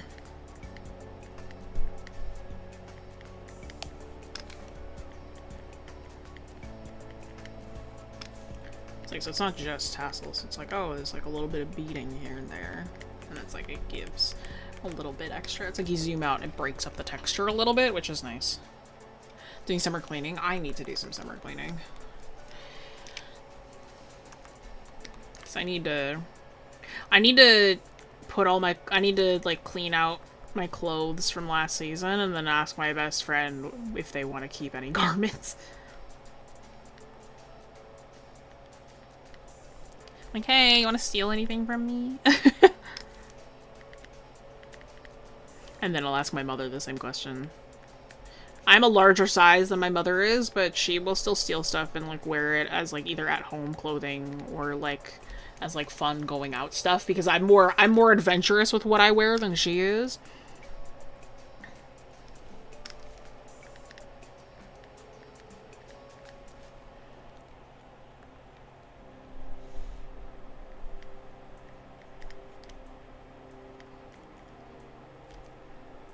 She is not very adventurous. She kind of wears the same things.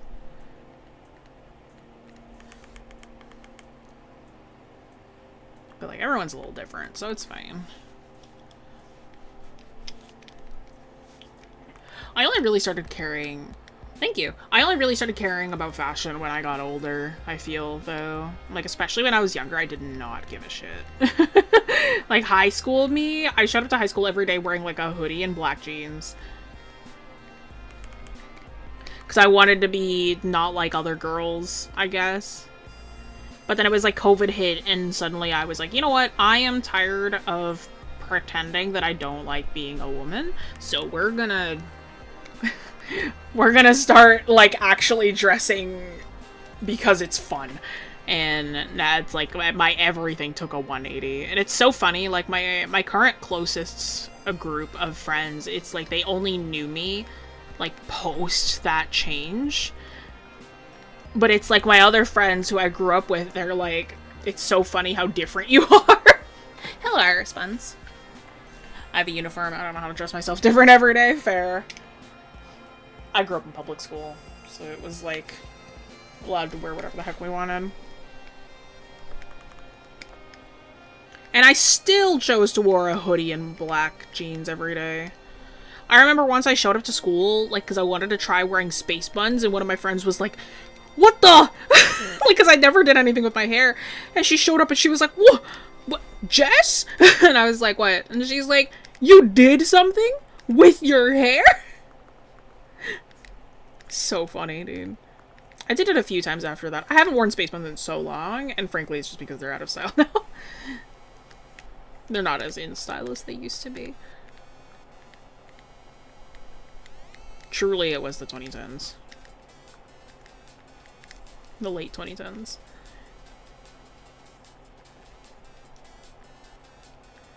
Guys, can you believe that we're close to the 2030s? Like 4 years. And we'll be in the 2030s. That's horrible to think about, actually.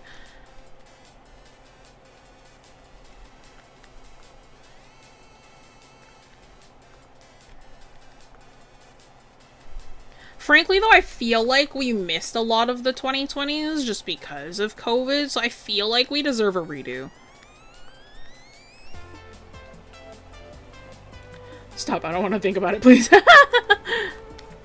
You don't even know, yeah. Your hair? Yeah.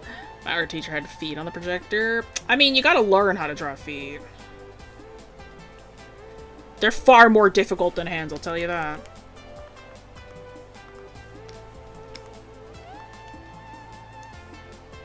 First COVID and the blip happened because of fucking Thanos, true.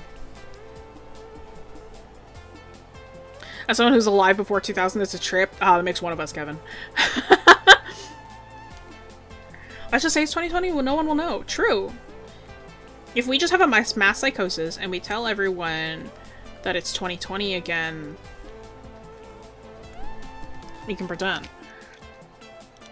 Everything goes in style and out of style, wherever we want. It's true. I also just don't really enjoy Spacebuns much anymore. Like, I don't feel like I like them on me anymore. Especially the current styles that I wear. It just doesn't really match. I want to try every cultural dish before we have another pandemic. It's a must. Have you ever, some Filipino, have you ever had my favorite Filipino dessert? It's called 𝘧𝘰𝘭𝘭𝘰𝘳𝘥. It is like condensed milk and like coconut water or something. And then like gelatin. It's like a sticky like rice cake kind of thing. It literally rules. �𝘰𝘭𝘭𝘰𝘳𝘥 translates to layer. Because it's just a layered, like, gelatinous Filipino dessert. Yeah. Gotta try it. It rules. It's my favorite Filipino dessert. And then you gotta try lumpia, which is my favorite Filipino dish. Lumpia is like a party food. It's like spring rolls, but smaller. And they are like, instead of like vegetables, it's all meat. It's like pork. It rules so hard.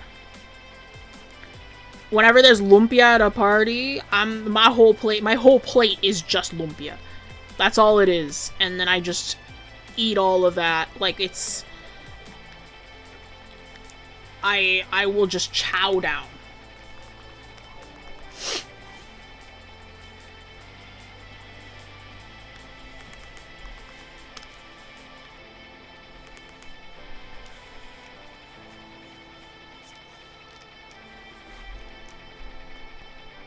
Lumpia is my everything, dude. Now I'm wanting lumpia. Now I'm craving lumpia. Bro.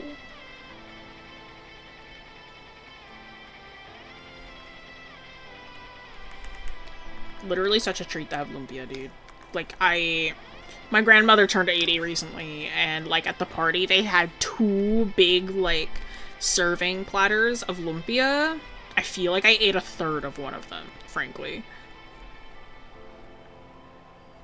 How to toes? Watch this. If you have foot shape, figure 8, by the way.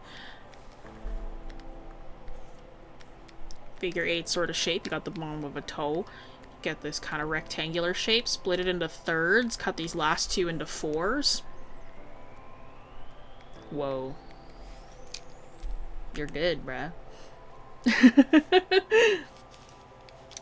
The actual 3D form, some people like to... I saw somebody who said that they're kind of like a car.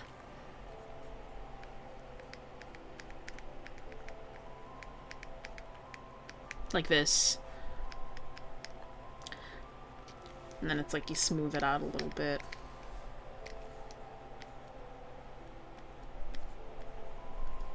And then just make sure you draw the nail on, and it curves like this, and then you get like that kind of toe form. There you go. Easy peasy.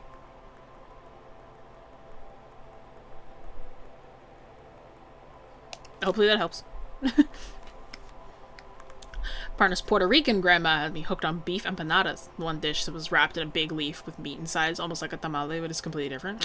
I am the in my relationship, I am the one with extremely mixed blood. It's like I am Chinese Filipino. My father, though, who's the Chinese one, he was raised in Jamaica. So even though I am Chinese, it is like I grew up with a lot of Jamaican culture. So it was like, we still went for dim sum, we still had congee, but it was like a very, like, prominent childhood dish of mine was like oxtail. Like, I grew up with a lot of oxtails and Jamaican patties a lot of the time. And jerk chicken. It's like, we still have jerk chicken very frequently. And it's like, so yeah, like Jamaican, Filipino, Chinese food is like what I grew up with on the regular.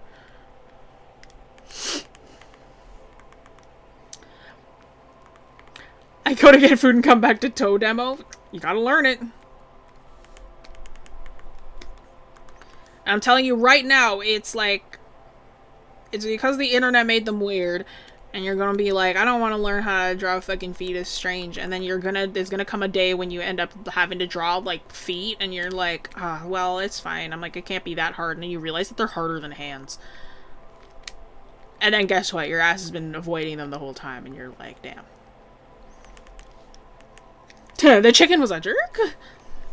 Can't go back to unseasoned food, Jess. I can't. If you can get me the recipes from the fam, that'd be great. Now, unfortunately, when you ask an Asian person for recipes, they go, a little bit of this, a little bit of that, you're good. They don't got recipes, it's vibes cooking. It's all vibes cooking. I remember I asked my mother for her, like, quiche recipe at one point, and she was like, I don't know, I just kind of do it. And I was like, thanks, mother. Very cool. Same thing with the lumpia. It's like, I watch my family make the lumpia, and it's like, they kind of just get a bunch of ground beef, or ground pork or whatever, and they sort of, like, mix it into, like, a big bowl, and they wrap it, and they're like, I'm good. I'm like, okay, I guess. I'm like, alright, guess I won't know how to make this. Oh shit, I literally forgot all of his hair. Genuinely Latino recipes, too. Especially Filipino cooking, yeah, man. Reminds me when I would hide the hands behind the back to avoid drawing them and learn to draw them great. Now I draw shoes and avoid drawing feet. Dude, I love drawing hands, and I love drawing shoes. I had a phase in high school, actually, where I had, like, a sneakerhead phase, and I kept on trying to, like, draw my, like, shoes more and more complicated, because I just loved making these, like, very, like, sporty sneaker looks. Like, I wanted my shoes to look complex, and that was my vibe for a very long time when I was, like, 18 and 19. Like, I cared so much about what my shoes looked like on my characters. And as a result, I started buying more funny, or not funny, sorry, I started to buy more, like, I guess not super expensive, but they were, like, cooler looking sneakers. Like, I started caring about brands a lot more.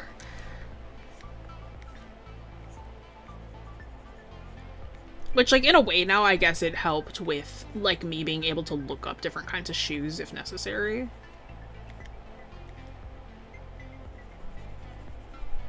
To bald is crazy. Whole family's Cantonese food is stir-fried till you can't. Real. Mom's always the same with the recipes. No exact measurements for Haitian foods, just vibes. Yeah, just vibes, bro. Alright then, keep your cigarettes. Another rule for those who never had a partner who comes from a Latino family, some type of mixed family. Never say no to the grandparent who offers you a plate. Yes, absolutely. That's all of Asia, dude, as well. They want to feed you. It's like... My family was so happy to feed my fiance. They were so happy because my fiance's white. So it was like they were extremely happy when they learned that he was super into, like, trying new foods. They were like, oh my god, yes. is like my cousin, she was really excited when he said that he wanted to try balut, and like she was like, oh, you want to try balut? I was like, I'll buy you balut. We'll eat it together. I'm not even gonna attempt a Filipino accent. I'm not as good as it my father or my brother. My cousin was so into it, like, and my fiance tried it and he loved it, and she was so excited. She's like, we'll eat more balut together.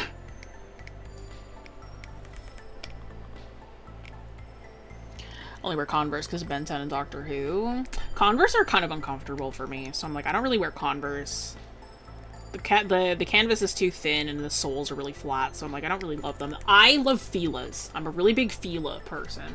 I love how, like, chunky the shoe is. They're very padded and they're very secure feeling shoes. I love big sneakers, so I am like a Fila Racer, I think is what they're called. The Fila Disruptors, sorry. The Fila Disruptors are my favorites. I have this pair of pastel disruptors that I really love, and I have a Valentine's set that I also really love. Like, I have a limited Valentine's Fila set that I really love that I cannot find images for some reason. But there's the Fila Disruptor Pastel. The 3-zip pastel disruptors. I have a pair of these, and they were such a pain to buy and get and import, but absolutely fucking worth it. They're some of my favorite shoes ever. The Disruptor 3 zip is so good. Super, super cute. They're a little too big on me, and I don't care. Like, they're such a cute shoe. Like, ugh. Tongue up Converse shoes always sink into my shoe in one point or another, but they have some awesome designs, true. And it's because it's canvas, so it's easy to print it on there. You still do art critique, or those days behind you? I am actually, we're doing, because we had a dono goal a while ago, which helped pay for my chiropractor appointments. We are doing an on-camera critique stream soon. So we are planning that for like a week or two from now, hopefully. And it's going to be a critique stream, so we're going to have people... So, like, you can submit for that, and I will be critiquing for several hours on live on the camera. There'll be a submission form releasing. I'll have it on the community tab and in the Discord, exclamation point Discord, if you want to submit there. So we can do that. Latino families are so eager to feed you. This family I'm moving in next to my family's new house had their whole family over and went up to them and was like, hi, can I have some? Absolute stranger, never met these people before, asked if they're cooking, they're like, yeah, sure, join us. Dude, Filipino people are literally the exact same way. I feel like every time that I go to a party at my aunt's house, there's always a new person that I've never seen before in my life. And they're always like, oh yeah, no, I met them like 2 days ago. I thought it'd be cool. It's like, oh yeah, no, they just live next door, and I was like, sure, come in. To be fair, Filipino and Latino culture is very similar. Because of colonization. So... Latino families get so much leftovers. Yup, battle for the rice and the grandma makes. True. Same with Filipinos. Uniform is just fully black shoes. I've ever used just black shoe, running shoes, formal shoes. Love playing Showdown. My opponent just AFKs instead of forfeiting or playing the game out. Dude. I've had my fiance complain about that before.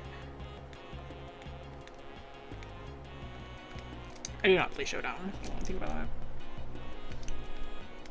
I very vaguely know things about Showdown.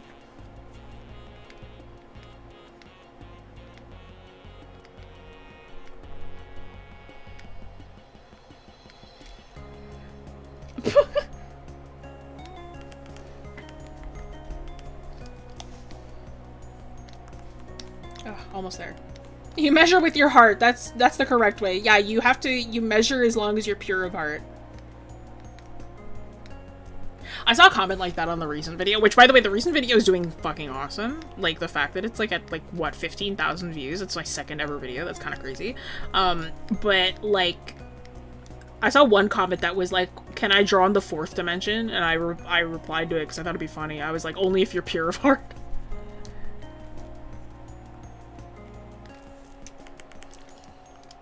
Thank you.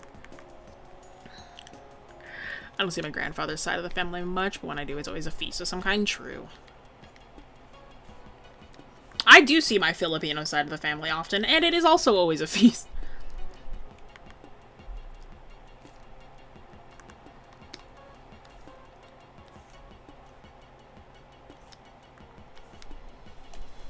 Not my fault you didn't foresee Mousehold getting one shot because you didn't choose to switch out. Mousehold is so funny. I love Mousehold. I don't care. I love Mousehold. It's such a funny, cute Pokemon. My fiance doesn't like Mousehold. And I'm like, I don't know why you don't like Mousehold. I think Mousehold is so cute. Mousehold and Tandemaus are so cute. No! No, Jay. It's so horrible. Sick! Oh, I forgot the beating in his hair. Oh, well. You deserve that 15k. Thank you.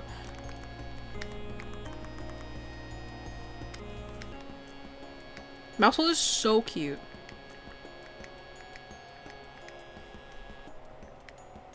So the thing with Takan is he doesn't like metal. Is like he doesn't like metal things. So, like all of his like jewelry and all of his accessories are either like wood or like his earrings, which are which were revealed at some point that they were carved out like crab shell, essentially. But it's like he doesn't like metal because he grew up in the Feywild, and Fey are like, they get injured by iron. And it's like, he isn't Fey, but like he like operates as if he is one.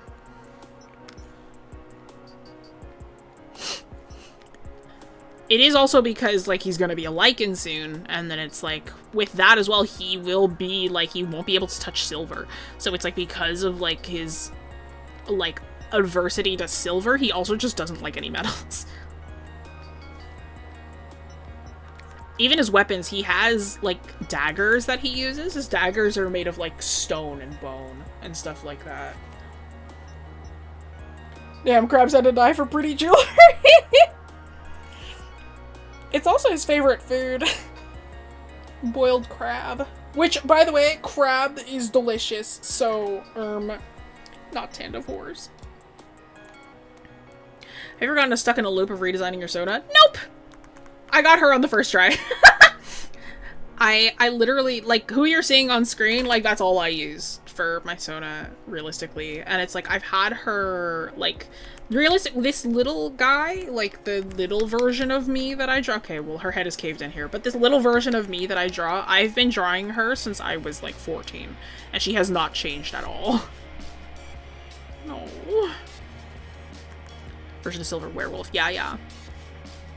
Yeah, Takan comes from a tribe of people that are lycanthropes. They're all, like, werewolf-esque people. It's like, not all of them are wolves. His mother was a were-bat. His father was a were-shark. And it's like, Takan isn't a lycan yet. He's currently on, like, a journey to, like, earn his right to be a lycan. So we don't know what lycan thing he's gonna be.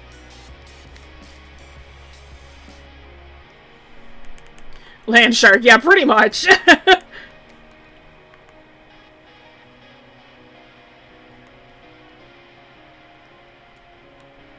But yeah, I'm like, when giving him all the accessories, I was like, they're probably all just made of, like, wood or, like, beads of some kind. Like, beading.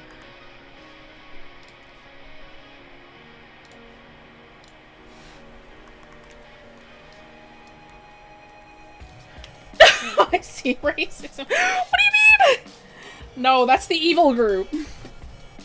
Unfortunately, not a joke.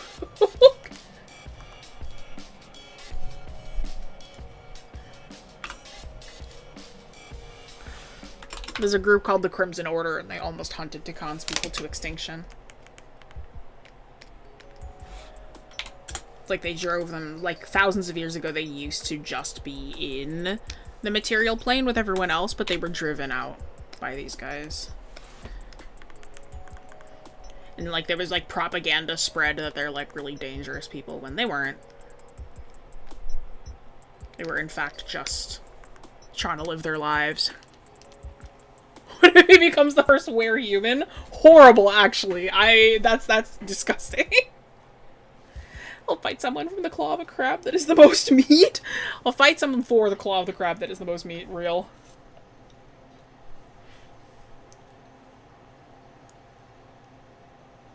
Like Wolfman and Dragon Ball Man Wolf. I can't tell if you're fucking with me or not. I do not know what that is.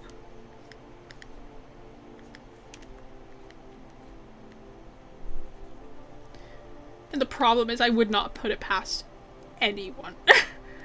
I believe it. Look him up. I don't want to. I'm scared.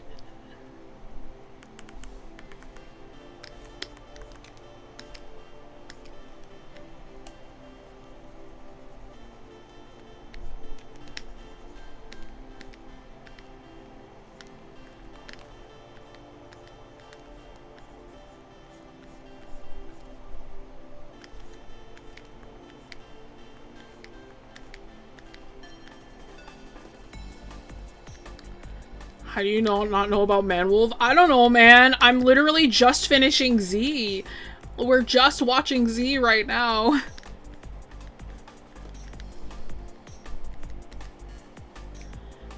Wolfman is a thing. Mother forced me to watch it for one of her movie nights. Oh. Yes, this is the only channel I stream on. I do not stream on Twitch. I am exclusively on YouTube.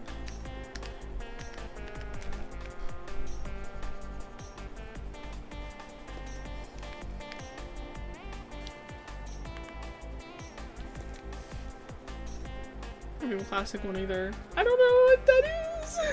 What is Dragon Ball Wolfman?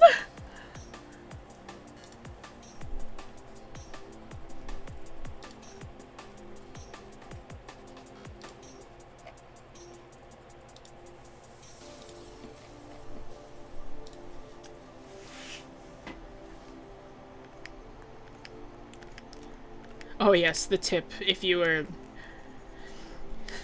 We don't have a no-no goal. The tip jar is always open, but of course, never necessary. He looks at the moon and becomes a human.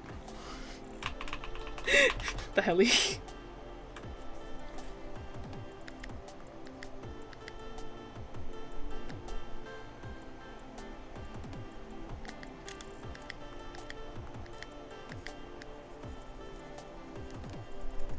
Like.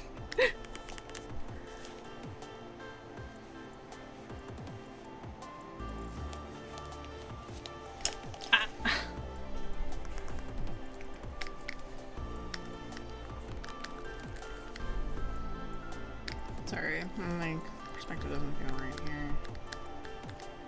That's better. It's like $5. No goal. If you're feeling generous, you do not save your money. You do not have to. You're allowed to just save your money.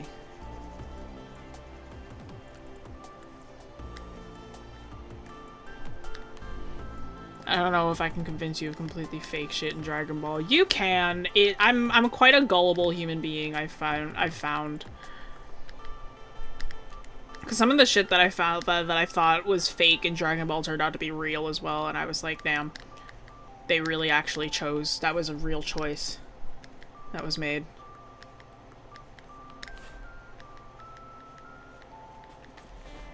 Some of it was a pleasant surprise, though. We're at the Android Saga now, and, like, I didn't realize that, like, image of 18 giving Krillin a kiss on the cheek was real. I was like, I thought that was edited! That was a pleasant surprise. Oh, see, El Hermano? That one I also don't know. I don't even know that joke. I don't know why, but I think the most terrifying version of a werewolf I've seen was one from one of the animated Alvin and the Chipmunks movie. Oh, man. I haven't thought about... Actually, I did think about Alvin and the Chipmunks recently because I saw somebody make, like, fan designs of the Chipmunks, and they were really sick.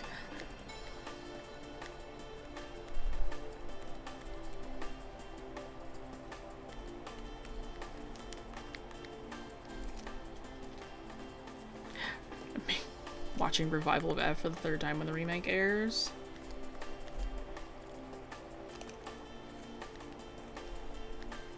Alvin and the Chipmunks mentioned. Are you like a hyper fan of Alvin and the Chipmunks? Is this like a subgenre I didn't know existed? I mean, there has to be somebody out there, right? Who's like really into Alvin and the Chipmunks. Interesting. Okay. I just always remember getting annoyed about hearing the hula hoop Alvin and the Chipmunks song every time around Christmas.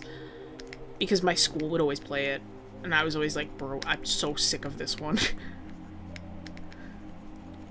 And I'm like, I usually like Christmas music. I'm like, that one... Like, I couldn't stand the chipmunky voices.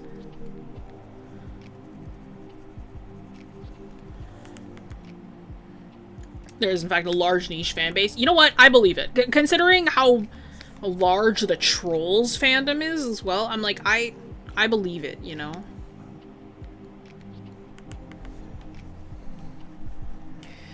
I think Theodore got contaminated by some kind of experiment Simon was working on. He transformed into this wolf monk for a few hours. That's hilarious. I didn't know that was a thing.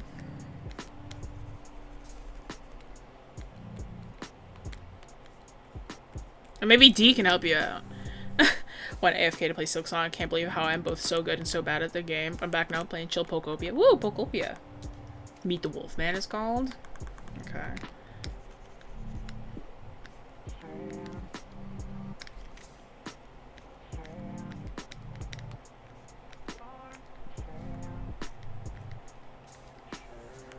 Funniest thing becoming real was Gohan.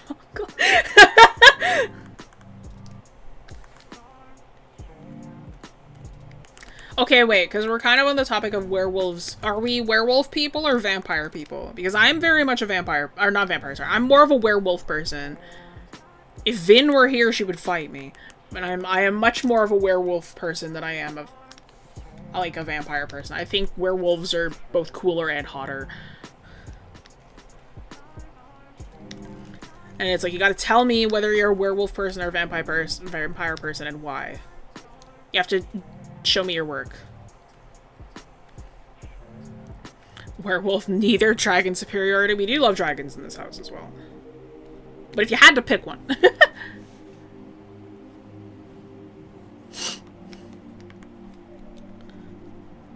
Werewolves are both hotter and cooler. It's just my opinion. You know what I mean? Like dogs. Real. No clue how I found it. My parents showed me a lot of older media. I also remember my father showing me the 80s Transformers movie when I was a kid, and that, like, changed my life forever. Can't give my full answer here. Fair enough.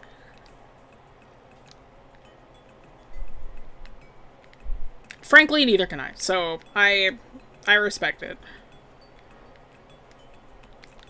Wolf's my favorite animal. This is a really easy choice for me. Ah, okay. That helps. My favorite animal is, it's a tie. I really love the leafy sea dragon. I also really love the fennec fox.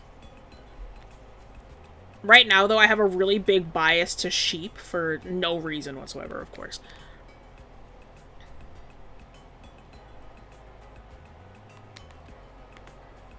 Haven't decided yet personally. Werewolves got me a point because of the Bleeding Heart and the Glass Scientist with Netflix. Castlevania got me thinking about vampires forever.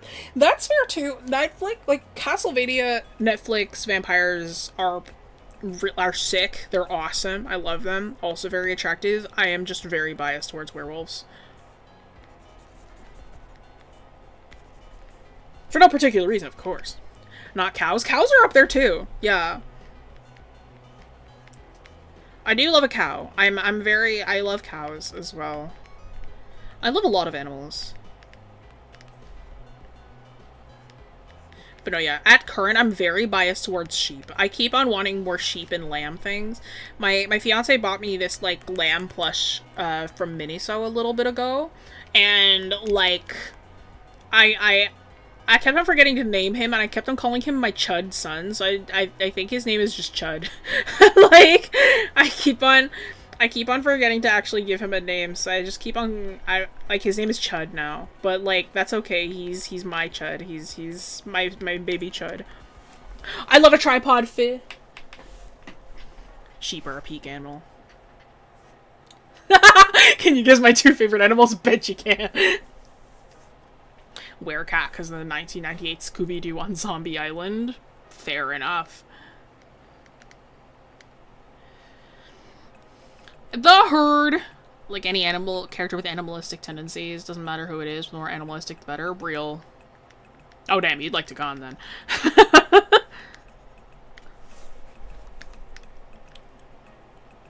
Bro actively does investigation checks via smell. He hunts and shit. Talks to animals and stuff. Technically, we've got, like, 2 animalistic people on the party. It's like, we've got Takana, we've got Shifra, who grew up in the woods, and she's also very, like, animal-oriented. She's actually just raised by wolves.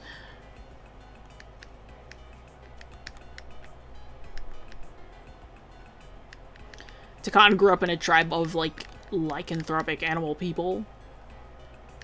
So it's like, they're both, like, they are the party, like, paste eaters.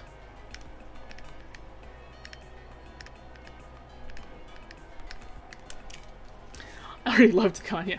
Should I watch Castlevania? Yeah, man.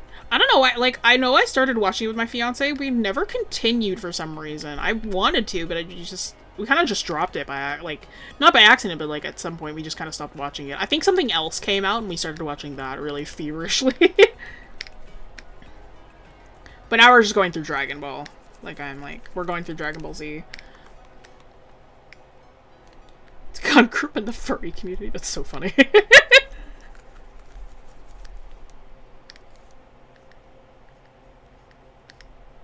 Right now, he is, like, very clingy with Cricket, just because, like, as Crow has described it, Takan is treating Cricket like how a dog treats you when, like, they realize you're upset or sick, because Cricket has the disease, so, like, Takan is very, like, being, like, really gentle with them. Like, also, it's, like, won't leave their side. It's really cute.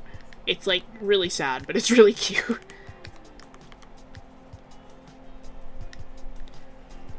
Last session, Cricket, like, had turned to Takan and, like, told him, like, please don't mourn me while I'm still here.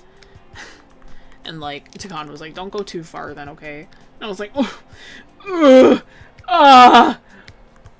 it's so disgusting that these two are a slow burn. The disease, yeah. Yeah, Cricket's got the rot. Scarlet rot, bro.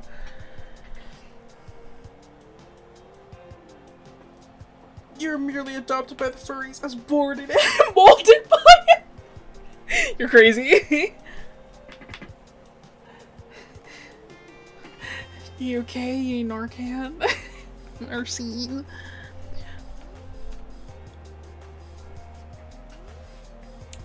Chris got gown. No, I also read last session, we looked into, like, the disease, we learned into the granular decay, and Cricket, at most, if this is not cured, has 3 years to live. And frankly, they'll have their full autonomy for maybe, like, a month or 2.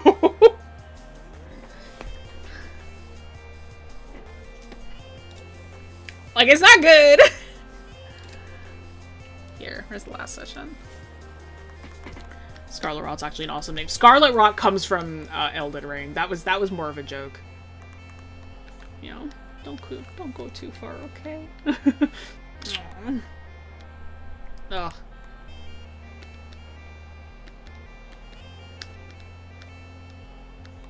Yeah. Please don't mourn me while I'm still here. So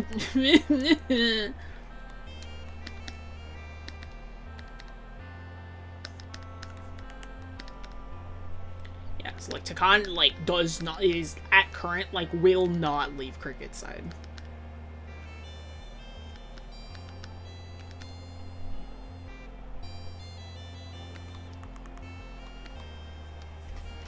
Yeah.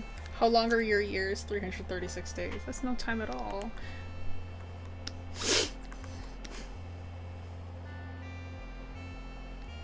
Because he was like, Cricket is looking into the disease, and he was like, let's not read the scary book that has, like, how long you have left to live. Let's go read children's books together. And And it was like, Cricket was like, oh. Because Takan can't read Common, like, English or, like, Common is his second language. He can only speak Sylvan. He speaks Sylvan, like, as his first language, and he can only read Sylvan. So it's like all these books that are in Common, he can't read them, so Cricket has to read to him.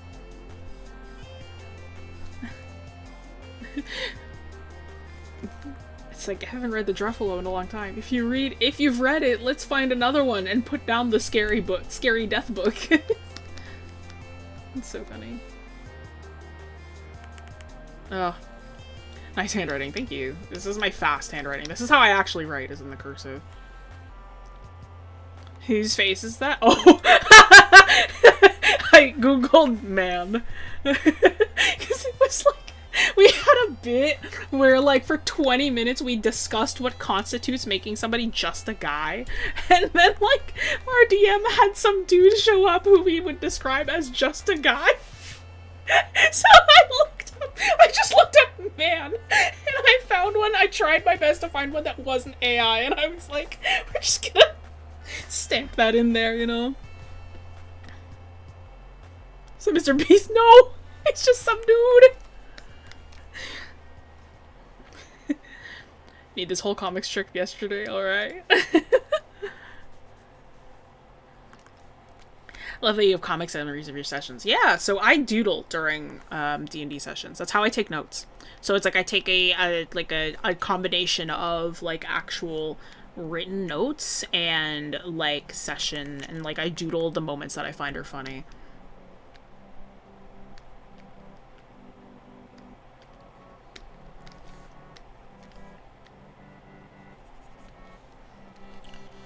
Mr. Man.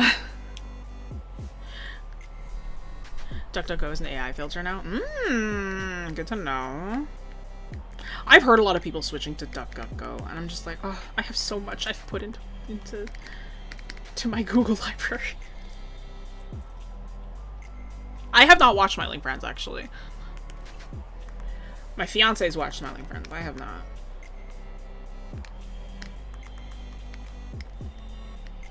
And I have not watched a Drawfee video in a very long time either.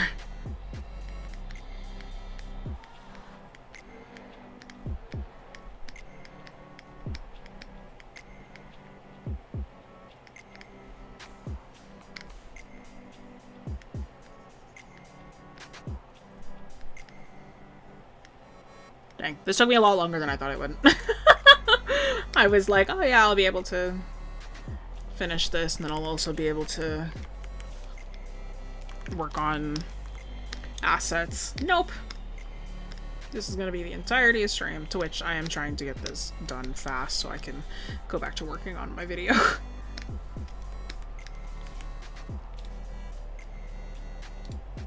No.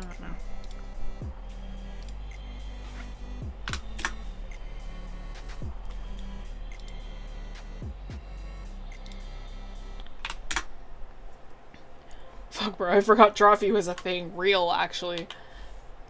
I love hearing about them, though. Like, they always seem like they're having fun. Or they're doing something else.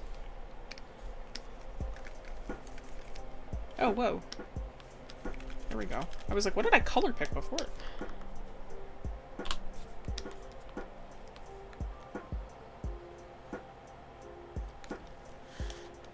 UDG searches one of the off links. Most browsers make it pretty easy to port your settings over. Okay. I'll look into it.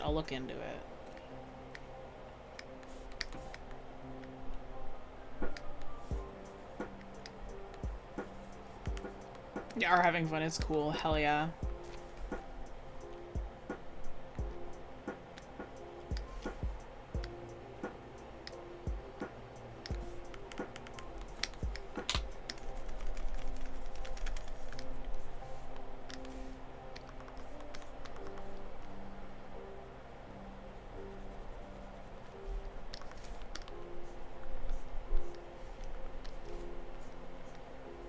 Now watch this, right? I want this scalloping pattern on the side here. I'm like, I don't want to draw each individual dot. I just go to my brush settings. I turn up the spacing.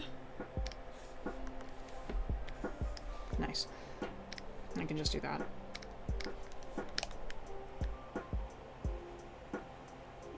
Much, much faster. Yeah. check that out. Easy peasy. I'll do the same thing over here. That's why it's good to know your brush settings.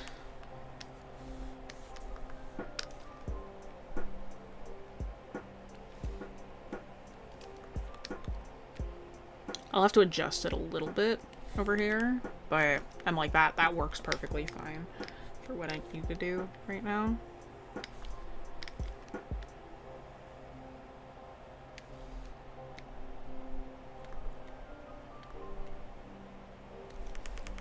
Yeah, see that? Nice.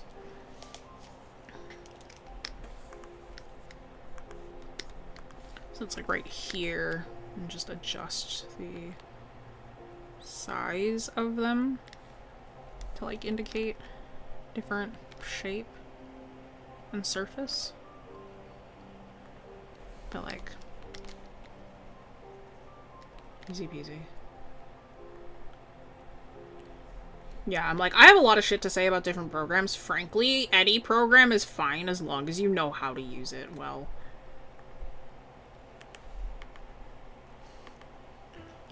Watching this all work in watercolor commissions, I'm always so amazed by digital artists. I can use digital for sketches, can't wrap my mind around the coloring and most of everything else. It's a very big jump. Like, as somebody who started by working traditionally, it is a very big learning curve. Like, it took me many, many years to get used to digital as well. I'm like, now I work primarily digital, but there are loads of things that, like, digital cannot replace.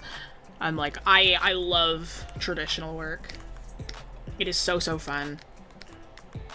Like, as somebody who also tattoos, like, it is it is a completely different feeling working traditionally and with analog media. And it's like, a lot of that feeling is, like, irreplaceable.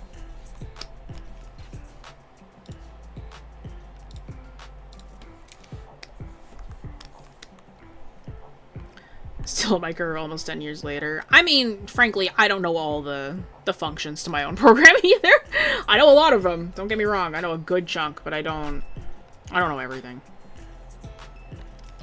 I've been learning mine slowly over the course of like 13 years, so I'm like, I get it.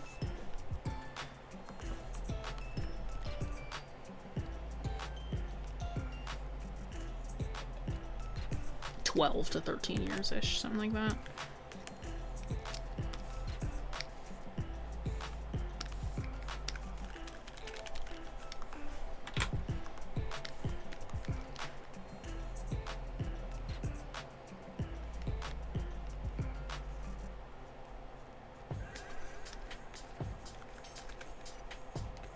Don't mind me as I fill some of this area in. Like, I have to do some of it by hand, you know?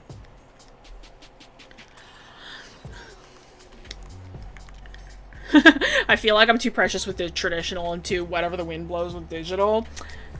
Fair enough. I mean, like, I guess it's... Do you know why? It's because it's, like, digital is just so forgiving. It's such a forgiving media that it's, like, you can be very whatever the wind blows with it. I know how mine works, but I'm considering switching over to something else. Fair. Put a paper feel screen protector over my drawing tablet to get some of the feeling of traditional or while digital. Real. I know some people do that.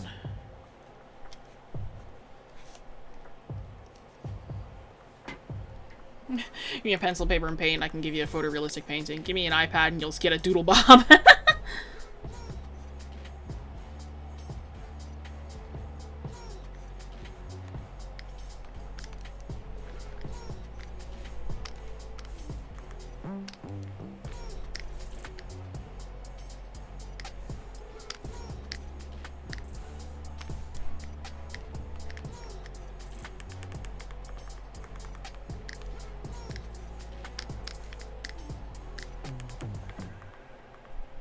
Oh, have the color flow down here. Nice. Hello, Kay. How are you? K-Meister, everybody. DM for Cricket's campaign. I write my chem and physics notes on IBIS at this point. Fair. I used to always handwrite my notes in like an actual notebook because it helps with memory. Like, actually physically writing stuff helps like that practice to movement helps link it to memory better. So I never really needed to study for tests. So I never got lower than 80s. Got home from work. How was work?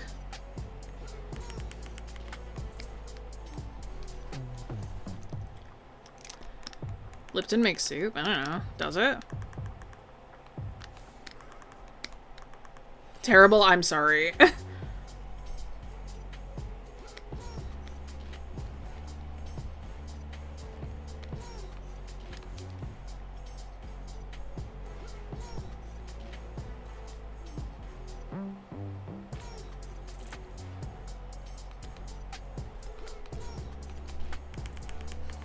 I'm okay? Alright.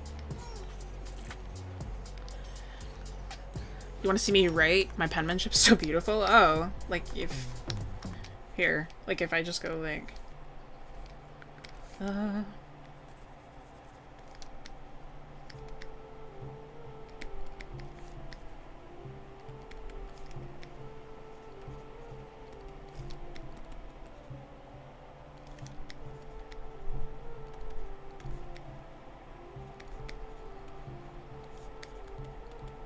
Like, this is my natural handwriting. Like, that's... No, it's just cursive. Never got lower than the 80s. Okay, Prodigy. I had a really good memory. Do you know your way around the pen line art, Jesse? Beautiful but illegible. Yeah. I write like this. I also handwrite all of, like, the stuff for, like, stream assets. I use the pencil tool, and I'm, like...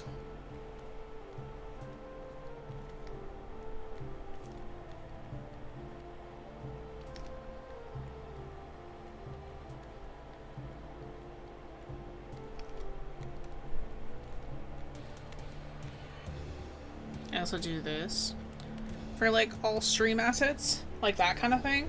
But if I'm, like, writing so that other people can read, then I have another print handwriting where it's, like, it becomes very clear that, like, I write comics, or, like, I handwrite comic font a lot.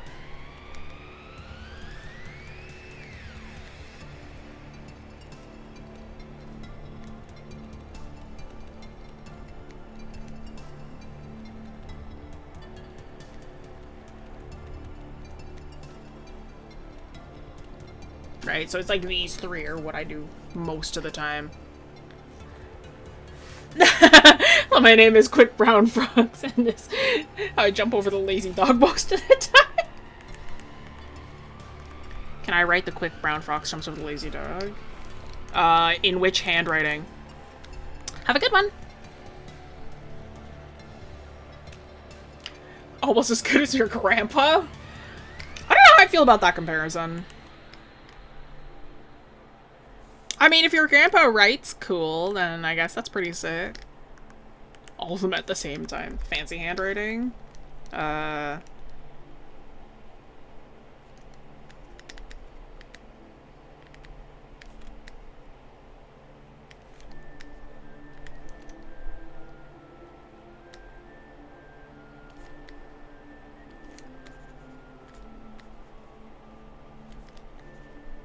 you go.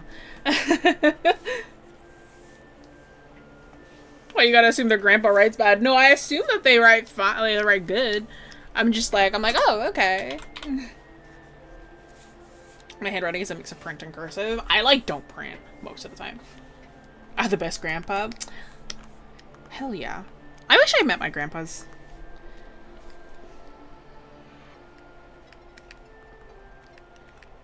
Apparently my grandpa was really excited to meet me. My cousins, when he was around, they would talk about how, like, he was, like, always, he always got, like, really gentle around the grandchildren. Normally he was very stern Chinese, Chinese grandpa. Okay. Me, anytime Jesse posts or DD knows in the Discord. Well, it's a lot of words. Too bad I'm not reading them. Well, you can, like, go through the doodles. That's probably a little easier to look through. Frankly, that's mostly why I post them, is that so you guys can, like, see the illustrations and stuff that are in there. It's like, treat it like a picture book.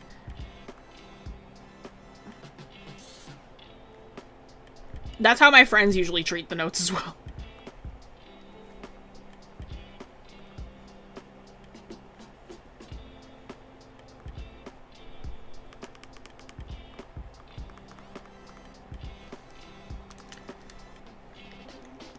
What? You know what? Meant nothing.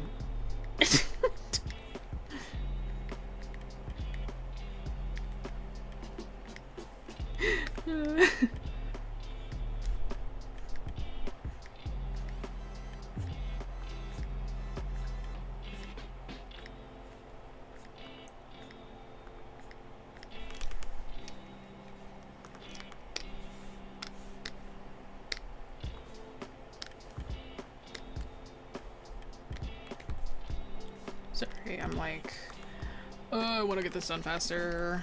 The beating is taking so long, though.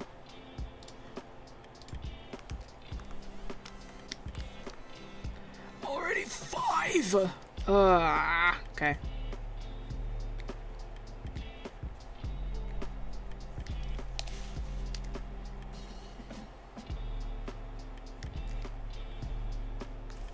I might be up kind of late tonight. It's alright.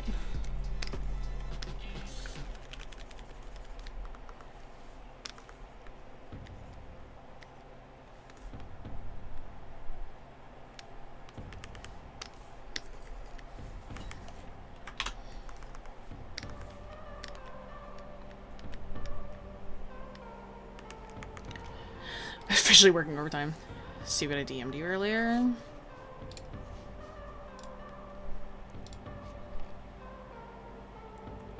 Thank you, Kay. I appreciate that. Wow. Happy Pride Month. Everybody, happy Pride Month. You are visible, you are seen, you are wonderful, you are loved, and you cannot escape my gaze. Haha, you gays cannot escape my gaze.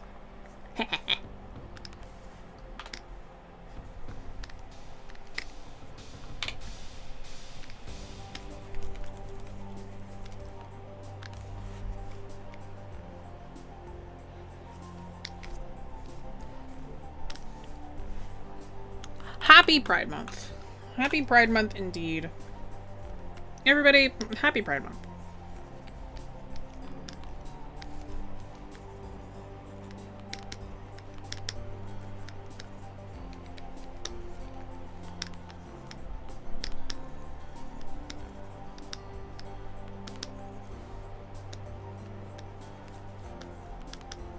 I think in the original I used the cloud brush, and I don't really care.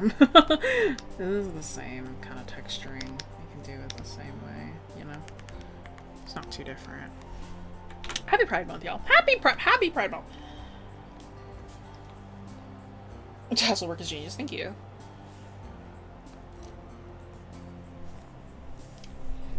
Going to the hot springs, I had a hard time. This is beautiful. I was scared of drawing the vistas because I was afraid of not finishing on time. You gotta do like that quick plein air artwork where it's like you're not really thinking about making it pretty, you're just thinking about finishing it.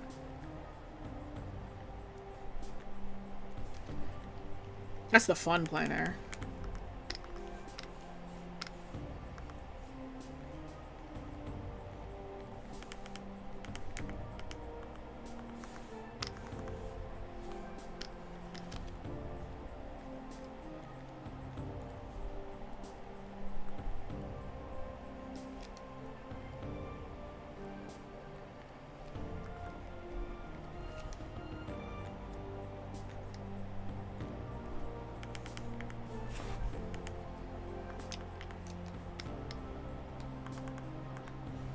And don't forget to be as prideful as possible. Very true, very real. My birthday's on the anniversary of the Stonewall riots, so I always like June, even if it's miserably hot. My birthday is also in June. My birthday is in 17 days. So, I also like June because of my birthday. I mean, maybe you like it more because of the Stonewall riots.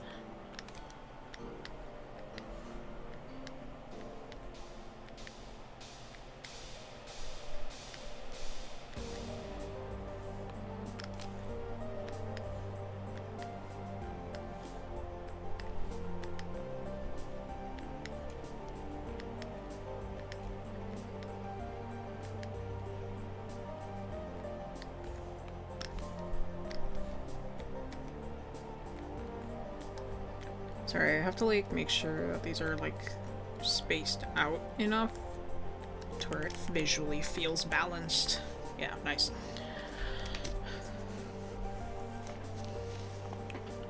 Staccato has micrometals in his body? No, these are like wooden beading, and it's like string and like wooden things. That's how we reasoned it out, because he would not even get near to it if he perceives it as close to metal. There is like an automaton, like a Warforged kind of character NPC that makes him uncomfortable. Like it took him a while to warm up to them.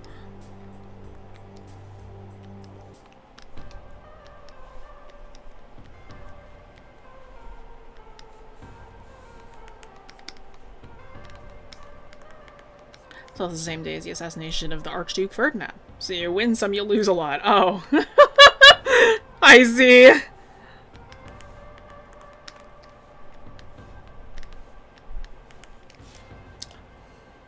Oh, I meant like how there's iron in your blood and stuff. Oh! Don't tell him. Don't tell him he doesn't, what doesn't hurt him, what he doesn't know won't hurt him.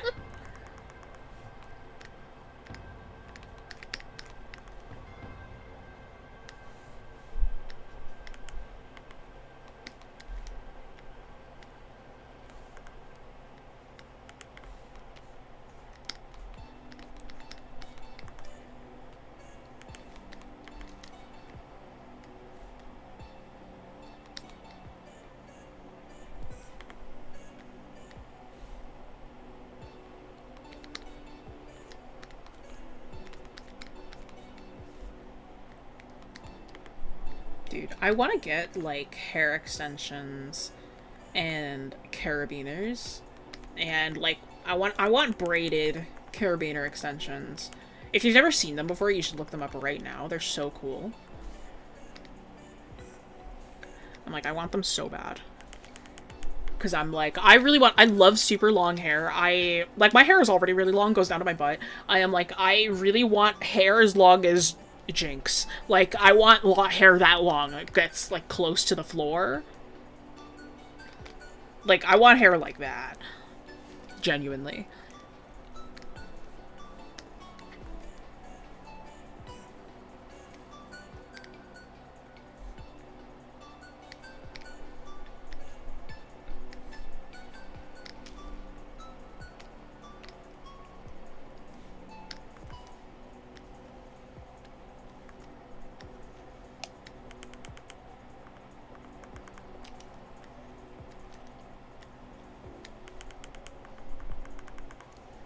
Yeah, see, I'm getting lazy with the beading.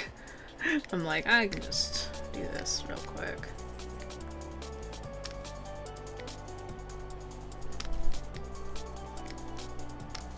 This is simple enough, you know?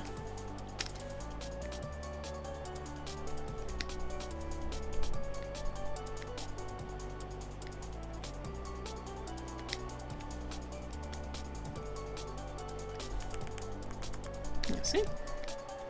You don't really gotta think about it too much.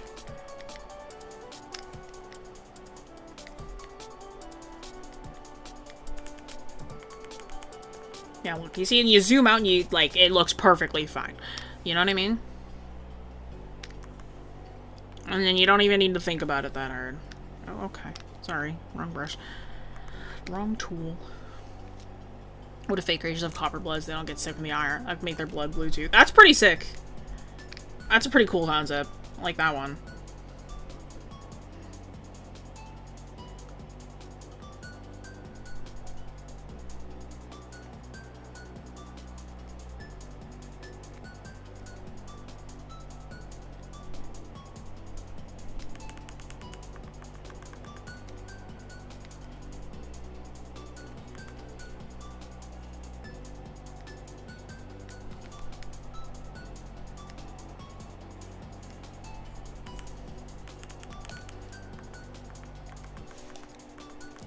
Ugh.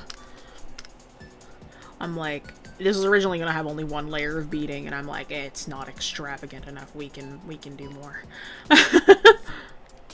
Oops. Forgot it's on the same layer. And this, folks, is working smarter, not harder.